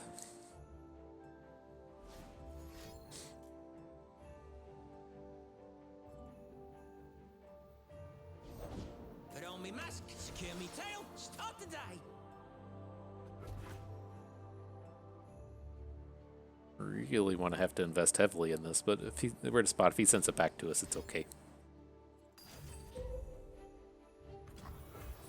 Sure. Did he? Was that plundered? That wasn't plundered, was it?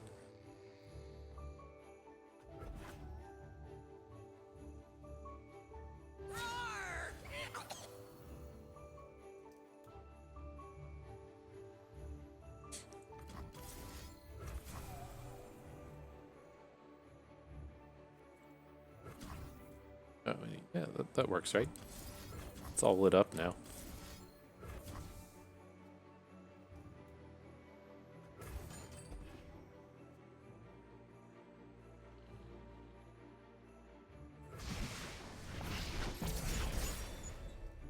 Shade Stalker Part 2. You're wanting to be a part of the party this game. That's fine. That's fine, bro.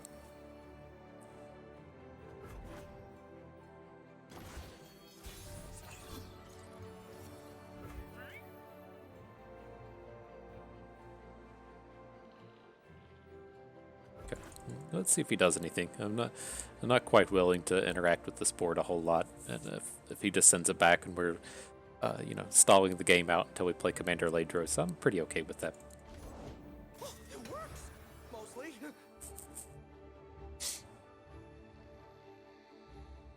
Still don't think. I mean, it feels like we should be doing something, but is this really worthy of a Withering Wail? And Nocturne down to hook this thing?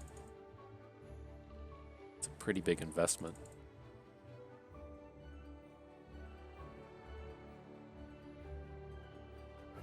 Okay.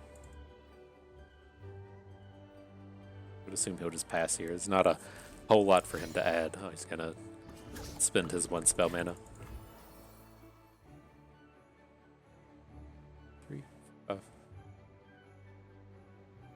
It's getting. The more I think about it, the more I want to do this. Can very quickly have us get these Evershade Stalkers going and level up our Nocturne.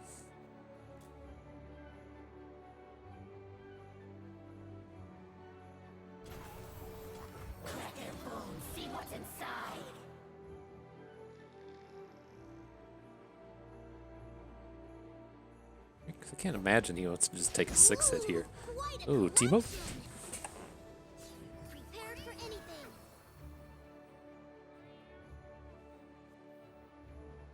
We can't take the hit from this. We have to just Excuse me? just try to beam it now. It should be obvious that something is up, but well, I guess maybe not. I mean, we got the value out of the unit in our hand, and we were looking to bank 3 spell mana. Maybe it's believable.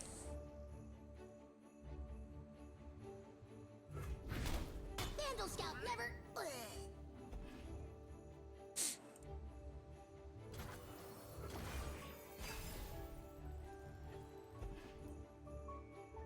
Forward!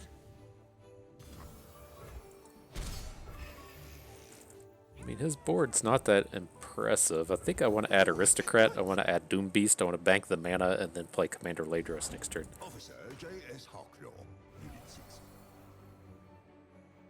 Okay. Another day in paradise. Protect our health a little more. Protect your neck, as the Wu-Tang Clan would say. You don't want to be don't want to be taking any swords to the neck area. Kids these days, I don't know if the kids these days even know what the Wu-Tang Clan is. They were their peak was at like the edge of my youth to where you know what music is. And so curious. High quality stuff. The RZA probably has like 1 million albums out now if you need to go and go and give that a look. I bet the kids these days know who the Wu-Tang Clan is because of Barton Shkreli, being the person that purchased the Wu-Tang Clan released a single copy of one of their albums. He was the one that purchased it. Alright, this is not ideal.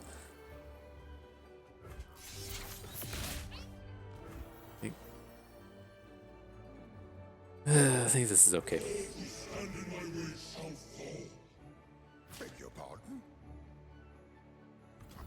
Interesting choice. Okay. Scoundrel!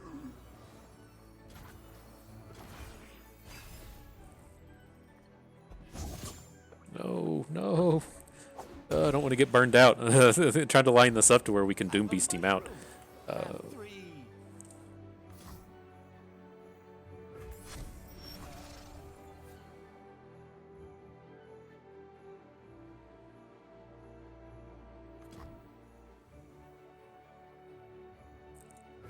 Alright, well, I want to at least get the Doom Beast down now. It kind of sucks to give him the info that we're able to gain a little bit of health, but I want to be able to block this Commander Ledros should we need to be able to. Kind of have some ideas on our next turn as to, maybe hooking his Ledros and then being able to get a Nocturne hook in on the Ledros, giving the rest of his units Fearsome, and then being able to close out the game that way.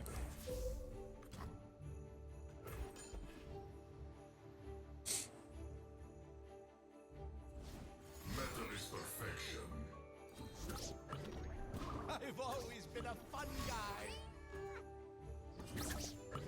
Alright, we're not too heavy into Puffcat damage here.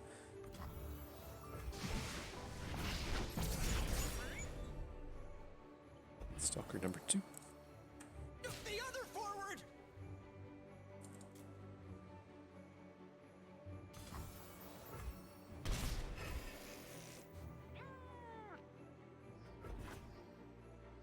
Then, I guess our other choice is we do have Give It All, which will make all of our units huge and have Fearsome, with probably good enough, right? So if we want to make a 12 mana play, this is of course scary if we're looking to give all of our units ephemeral. But we get 2 units on the board this way. He's down 1 blocker. There's no way he can block all of this. So 10, 12. Okay. I think this is fine. I think this is okay. Okay, we can beat Gangplank. And he just kind of has to block all of our units, so we should be killing all of his board, except this 2/2.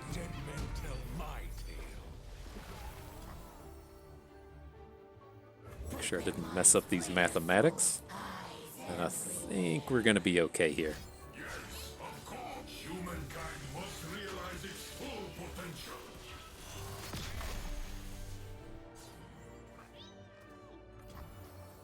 Look how shiny this is. This is my problem with shinies. We get to see how cool this is and everything, but our opponent's not going to get to see. I guess he gets to see the little shiny circle on the board. Oh, does this not distribute ephemeral? Grant all allies allied keywords. I don't know if huh, okay. Not going to complain about that.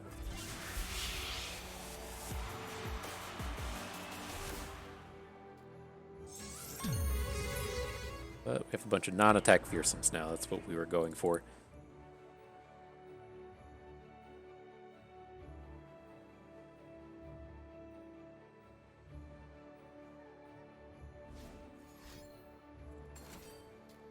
One beam. Okay, so we win. We can only block 4 of them.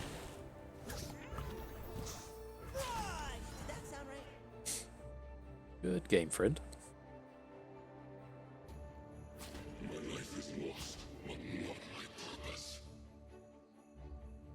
I'll cut my name into you. Boop. Right. That's a pretty good give it all. We've had a surprising amount of success with that thing. Good deal. Alright. Let's see what kind of trades we can get here. Preparation for the final battle.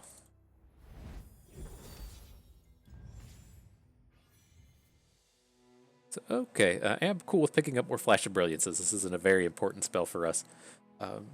Aristocrats kind of want to hang on to, and then Rekindlers don't really want. So I think we have enough removals now to where it's not like upsetting to get rid of Aftershock. I'm cool with picking up more removal, but I mean we've got 3 beams, 3 shots, 2 horrors, losing the Aftershock, 1 gotcha, 1 grasp, and 1 vengeance. I think this is okay.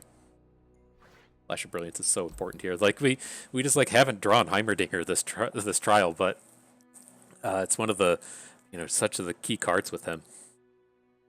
All right, with this one, I'm okay with upgrading to an additional Mystic Shot. I would ideally be able to trade out these Rekindlers, but I still feel like we're a little bit light on card advantage, and so it's not really like an ideal card, in terms of Heimerdinger Nocturne. You tend to want to have more like combat-oriented kind of plays when it comes to the Rekindler, but getting back a champion's very, very powerful. So I think we have to hang on to this. I'm good with just 3 apprentices, I believe, especially when it's replacing it with a Mystic Shot. Won't trade this one out, though. I think we need to stop at 3. Want to hang on to our innovation. Don't want Transmogulator. We can skip those. Why would I ever want Callista? No, get that out of here. And I definitely don't want Mist Call. But I think I am good to swap the Aristocrat for the Apprentice. The Apprentice is our ideal early game play.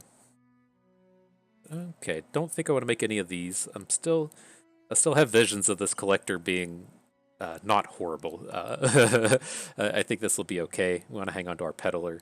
We have 3 beams and 1 vengeance, so Crumble's not super important, and then grasps are fine. Callista is a reasonable pick. Or the Atrocity. Huh. We haven't... it's just like Withering Wail used to be so good. It's just like the meta isn't a very Withering Wail friendly meta game. So I do kind of want this Atrocity. It makes these games... It's not just about making like games easier, but we run into these spots to where our opponents will like take a hit from like the 7 attack barrier turret, and then they just block over and over and over and over again, and it just gives us a way to just go over top, so that we can be at an advantage, but we're giving our opponents like 4 and 5 extra draws to hit their big play to end the game. And I like being able to close out games with this. I think we want to pick this up. All right, our last one. We don't want a Thermogenic Beam. I'm not opposed to taking Go Hards, but I don't like this unless we're in like a Twisted Fate and have a lot of cards that we can draw for it. Or if, we didn't have 2 Unspeakable Horrors and the 4 Mystic Shots. It can be reasonable if, you don't have an answer to like a Teemo or a Zoe and you want to just get this early game ping, but this is ideally not being played unless we're playing Twisted Fate. So I think we can skip all of these. Alright, final battle.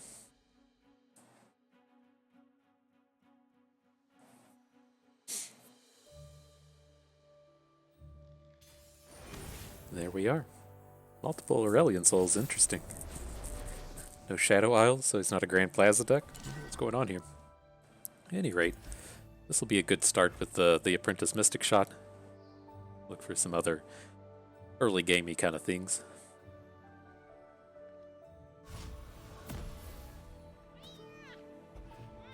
All the apprentices. None of the unlicensed innovations.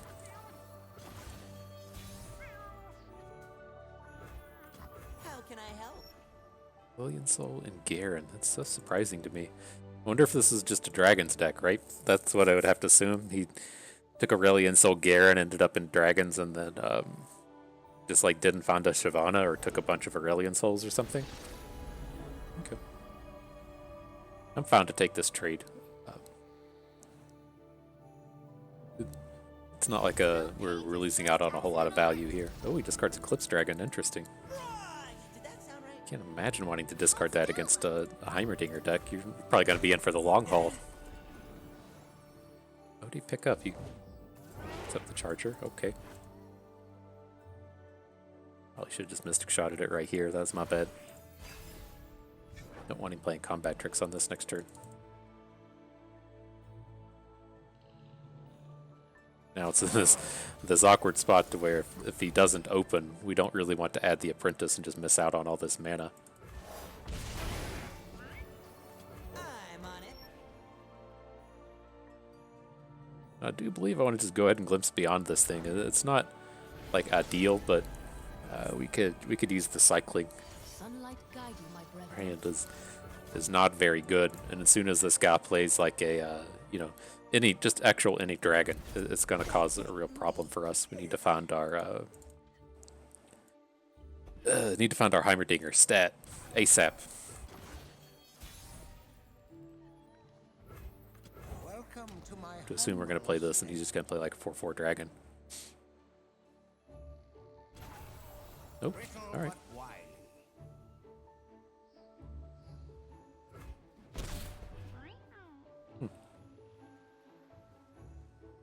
Interesting. Interesting.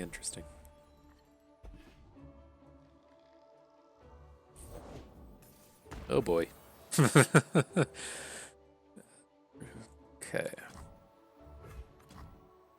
What does he want from me?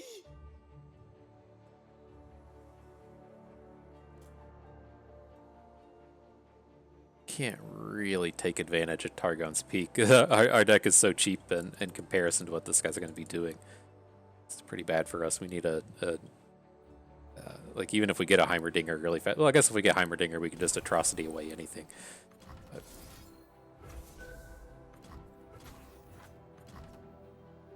Well,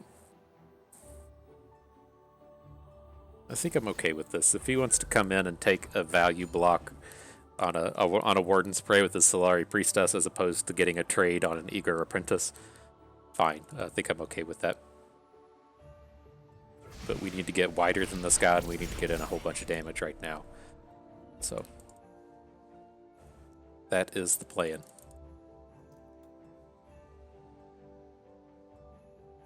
Then the new question is, can we just kill this guy next turn? Right? So let's see. What if we play, both Eager Apprentices now. Next turn, something gets reduced to 0. Ideally, either Cygnus or Atrocity. We Mystic Shot his face, taking to 14. Play Cygnus, give Cygnus and this thing Elusive. So he's going to take 5, 8, 9, 10, 11, like 13, 14. We're a little bit short, but then we have the Atrocity. Kind of like it. I like it. Whatever's needed. Especially if we spew out our whole hand here.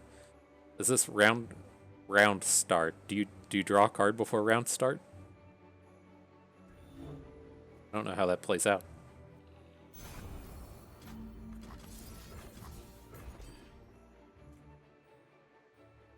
You have maybe not.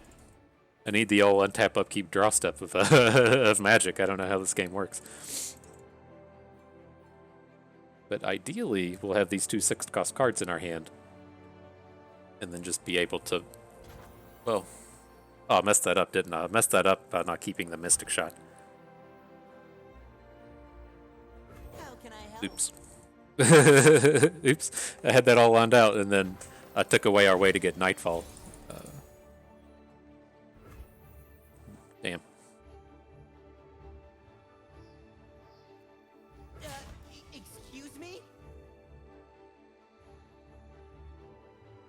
We messed it up, bud.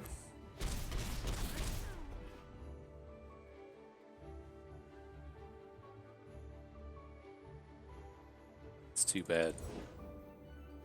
Yep. I guess that's what you can expect out of this thing. This only lasts for the turn, right? The heavens diminish without my Like, this isn't like ultra scary right now, and he shouldn't even be able to flip soon. He needs a... Well, he can still play a lot of cards this turn.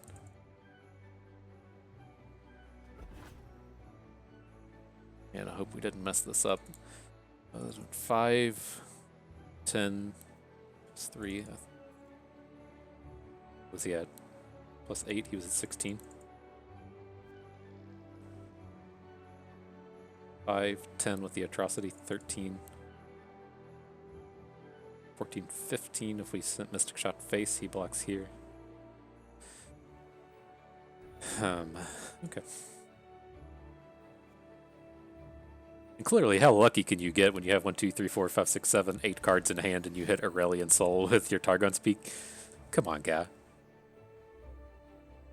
I guess the big thing we have to worry about now is if he has that, if he has multiple copies of Aurelion Soul and has the AoE. AoEs would be pretty punishing here. Calm mind and open heart greet the night. All right, well, can't change the past. We can only hope for the future here. So,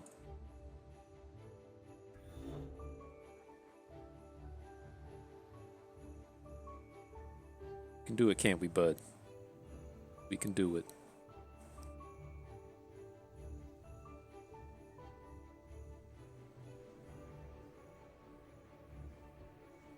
And this isn't permanent. Don't want you. The Targon's Peak is just for this round, so these cards will go back to being expensive next turn. At least, well, one of our expensives will be cheapened next turn. Now they'll pay attention. Oof.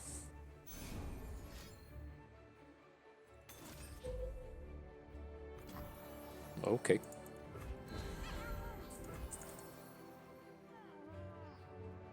That's very good for us. We're just going to get wider than him. When the sun goes down, we strike. Right.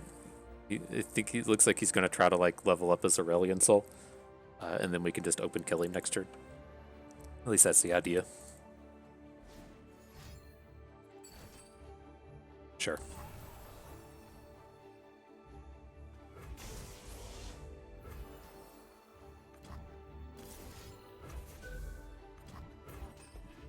See if we hit like Doombeast or something so that we don't have to play the Rekindler.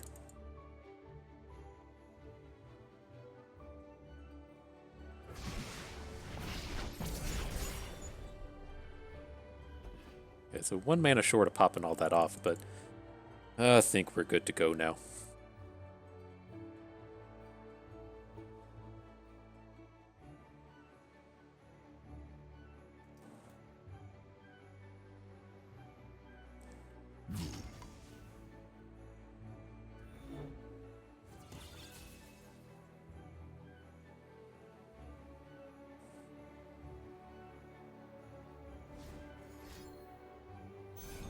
Tap out.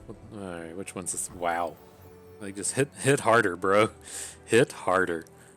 I mean, we're fine. It kind of is what it is, but it's the Aurelion Soul and the Cosmic Creations. Not bad, friend. Not bad. Let's see, I guess we can run into a touch of a problem if he has like another life gain card, but we've at least got to where we can lethal here.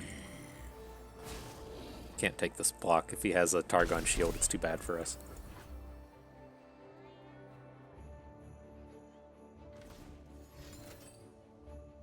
Trying to get the cheap cards out of his hand. I got you.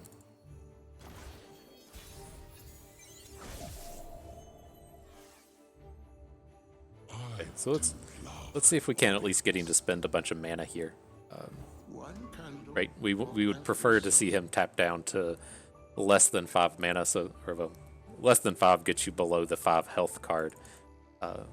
then we need him to like fully tap out to get beyond the 2 health card.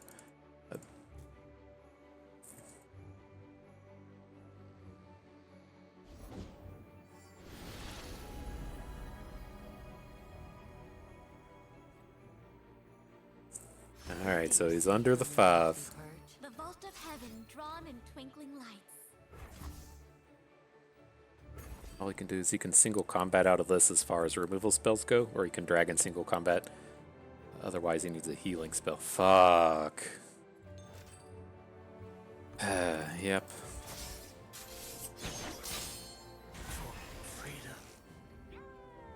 Damn. Alright. Oh, I guess we're on the Commander Ledros plan now. Like, Now they'll pay attention. be cool if he didn't open.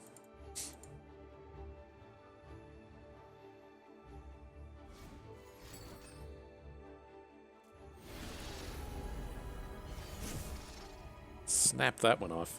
That's for certain. To the stars. Come from the dawn.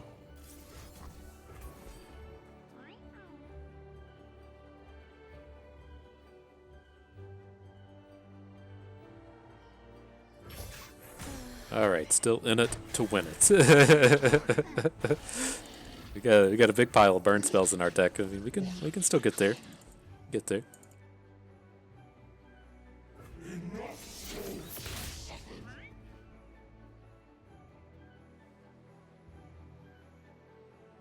Yeah, we got 2 Mystic Shots. Can't really do Doombeast. Flash of Brilliance can hit things. Anything else? Any other gems that we can get there with? I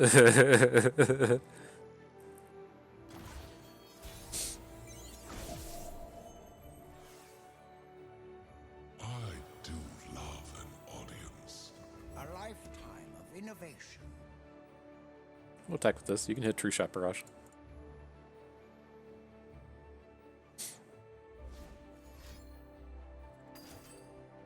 Sure. Your fate has been decided. Okay. So we got our 2 Mystic Shots are what we're down to, it seems. Maybe a Flash of Brilliance can get us there.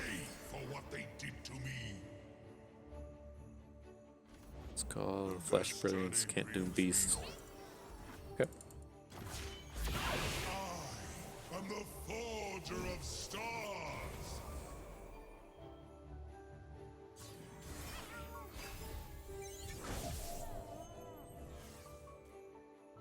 I do love an All right. audience. So I mean, I don't know if we hadn't messed up that Mystic Shot play. I don't know if we would have won.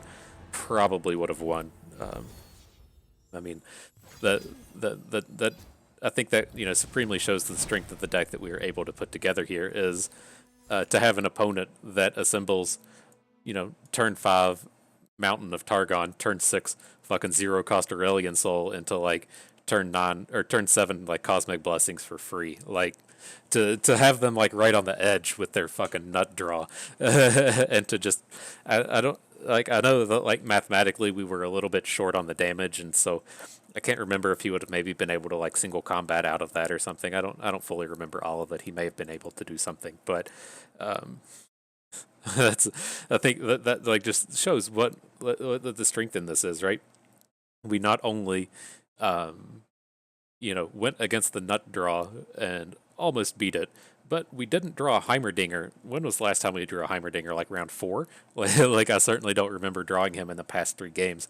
And I really only remember killing anyone with turrets once. And so, you know, a lot of that is the strength of Commander Ledros, but this is, you know, a very strong shell of a control deck that we were able to assemble here. And a lot of these themes are extremely good, even if you don't draw, you know, your Heimerdingers. And so, you know, looking over this list, the only things that like I'm, you know, really wanting to get rid of is, you know, we don't want Mist's Call, and that's kind of it. I would have been okay without these Neverglade Collectors. They didn't play as well as I wanted. I kind of like the idea of it, but, you know, beyond that, you know, if you're able to put in all this work that we did without actually drawing your champion in, you know, the tough games, right? The competition's much stiffer in round 6 and round 7 as compared to round 3 and round 4. And so, Very happy with how this panned out. And so, in general, this is what you end up with Heimerdinger decks. With Heimer, you typically want him either paired with another Piltover champion, typically something like an Ezreal or a Teemo, just so you have access to just the big pile of removal spells, your Mystic Shots, your Thermogenic Beams, your Get Exciteds. But if you can't pair him with that, you do want to typically end up in Shadow Isles so that you can find your Vengeances, your Crumbles, your Grasp of the Undyings, your Unspeakable Horrors, just whatever removal spells that you can find. And then otherwise, we really just turn into this classic card game control deck to where we're looking to just sit around, get a whole bunch of 1-for-1 removal, and then eventually either look to play a game to where we just win through card advantage. That is the typical Heimerdinger style of win, or a game where we win through mana advantage, and that is what you see out of a Commander Ledros win when you're just chunking 9 damage or 9 mana over and over again. You get to that late stage of the game, your opponent's just drawing their 2 and 3 drops off the top, and you're playing Commander Ledros over and over again. That's a mana advantage style win. And so, yeah, really, if you're looking to draft these Heimerdingers, the themes that I really look that you recommend that you pursue, you really, a lot of your early game hinges on eager apprentices. I've gone up to like 6 before. That's way too many. 3 or 4 is kind of the magic number of eager apprentices. This lets you take over the early game with Mystic Shots, since you can, say, play Eager Apprentice into Mystic Shot, or the other theme that we like to pursue, Eager Apprentice into Unlicensed Innovation. And so having the Apprentice on 2, Innovation on 3, really just clogs up the board for a long time.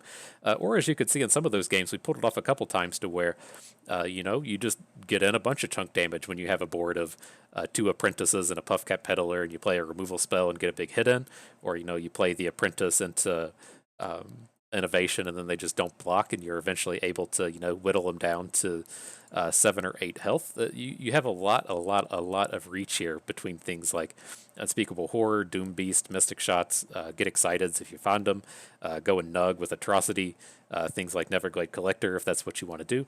Like, you have a lot of options if you can, just stall the game out. If your opponent's not doing enough to make you spend your Mystic Shots, and you just, get them to 8. Drop a bunch of Doombeasts on them. You got a lot of choices here. And so whenever it comes to these Heimerdinger decks, the things that I really recommend you do pick up this package of Eager Apprentice, Mystic Shot, Unlicensed Innovation, and then you just kind of need to make sure that you pick up multiple Flash of Brilliances, and then that's really just like the shell of your deck. From that point forward, go and pick up as many removal spells as you can, and then try to find some other combos that you can work with, some synergies that will help you get there for these games to where you don't draw your Heimerdingers. And so, kind of the route that we were able to pursue with this deck is the burn route with the Commander Ledros and the Mystic Shots and the Doombeasts. If you can't, assemble that on your own, that's okay. You can find something else to do. But as long as you can assemble this kind of Heimerdinger core of Apprentice, Mystic Shot, Unlicensed Innovation, and Flash of Brilliance, you can kind of try to find your own combos in there throughout.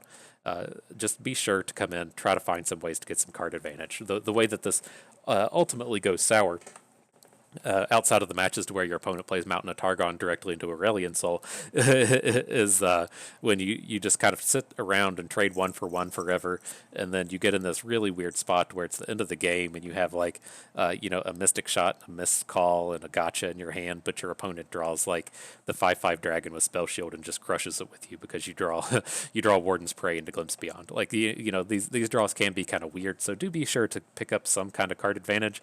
Just sitting around trading 1-for-1 all day until you can play a Commander Ledros just isn't enough, and you do need a bit of card advantage to pick up along the way. But as long as the core is there, you should be able to put yourself into a pretty reasonable control deck. But that is going to do it for us today. I do know we have some rewards to click on now, so let's see what pops up here. Just about a week out from the Aphelios release. I think it's supposed to be on February the 3rd.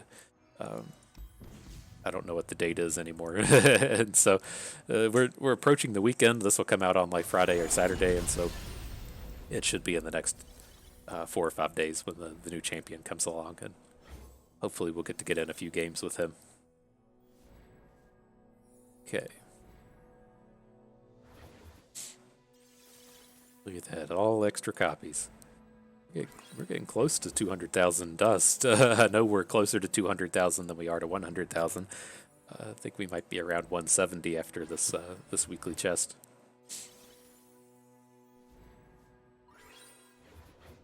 Okay, getting some upgrades and stuff. Doesn't seem like we're going to get any champions. I only had the 1 diamond chest this week. Might be done. No, I don't think we're done with champions. I think we're a few short out of the new set. But nonetheless, that is going to do it for us today.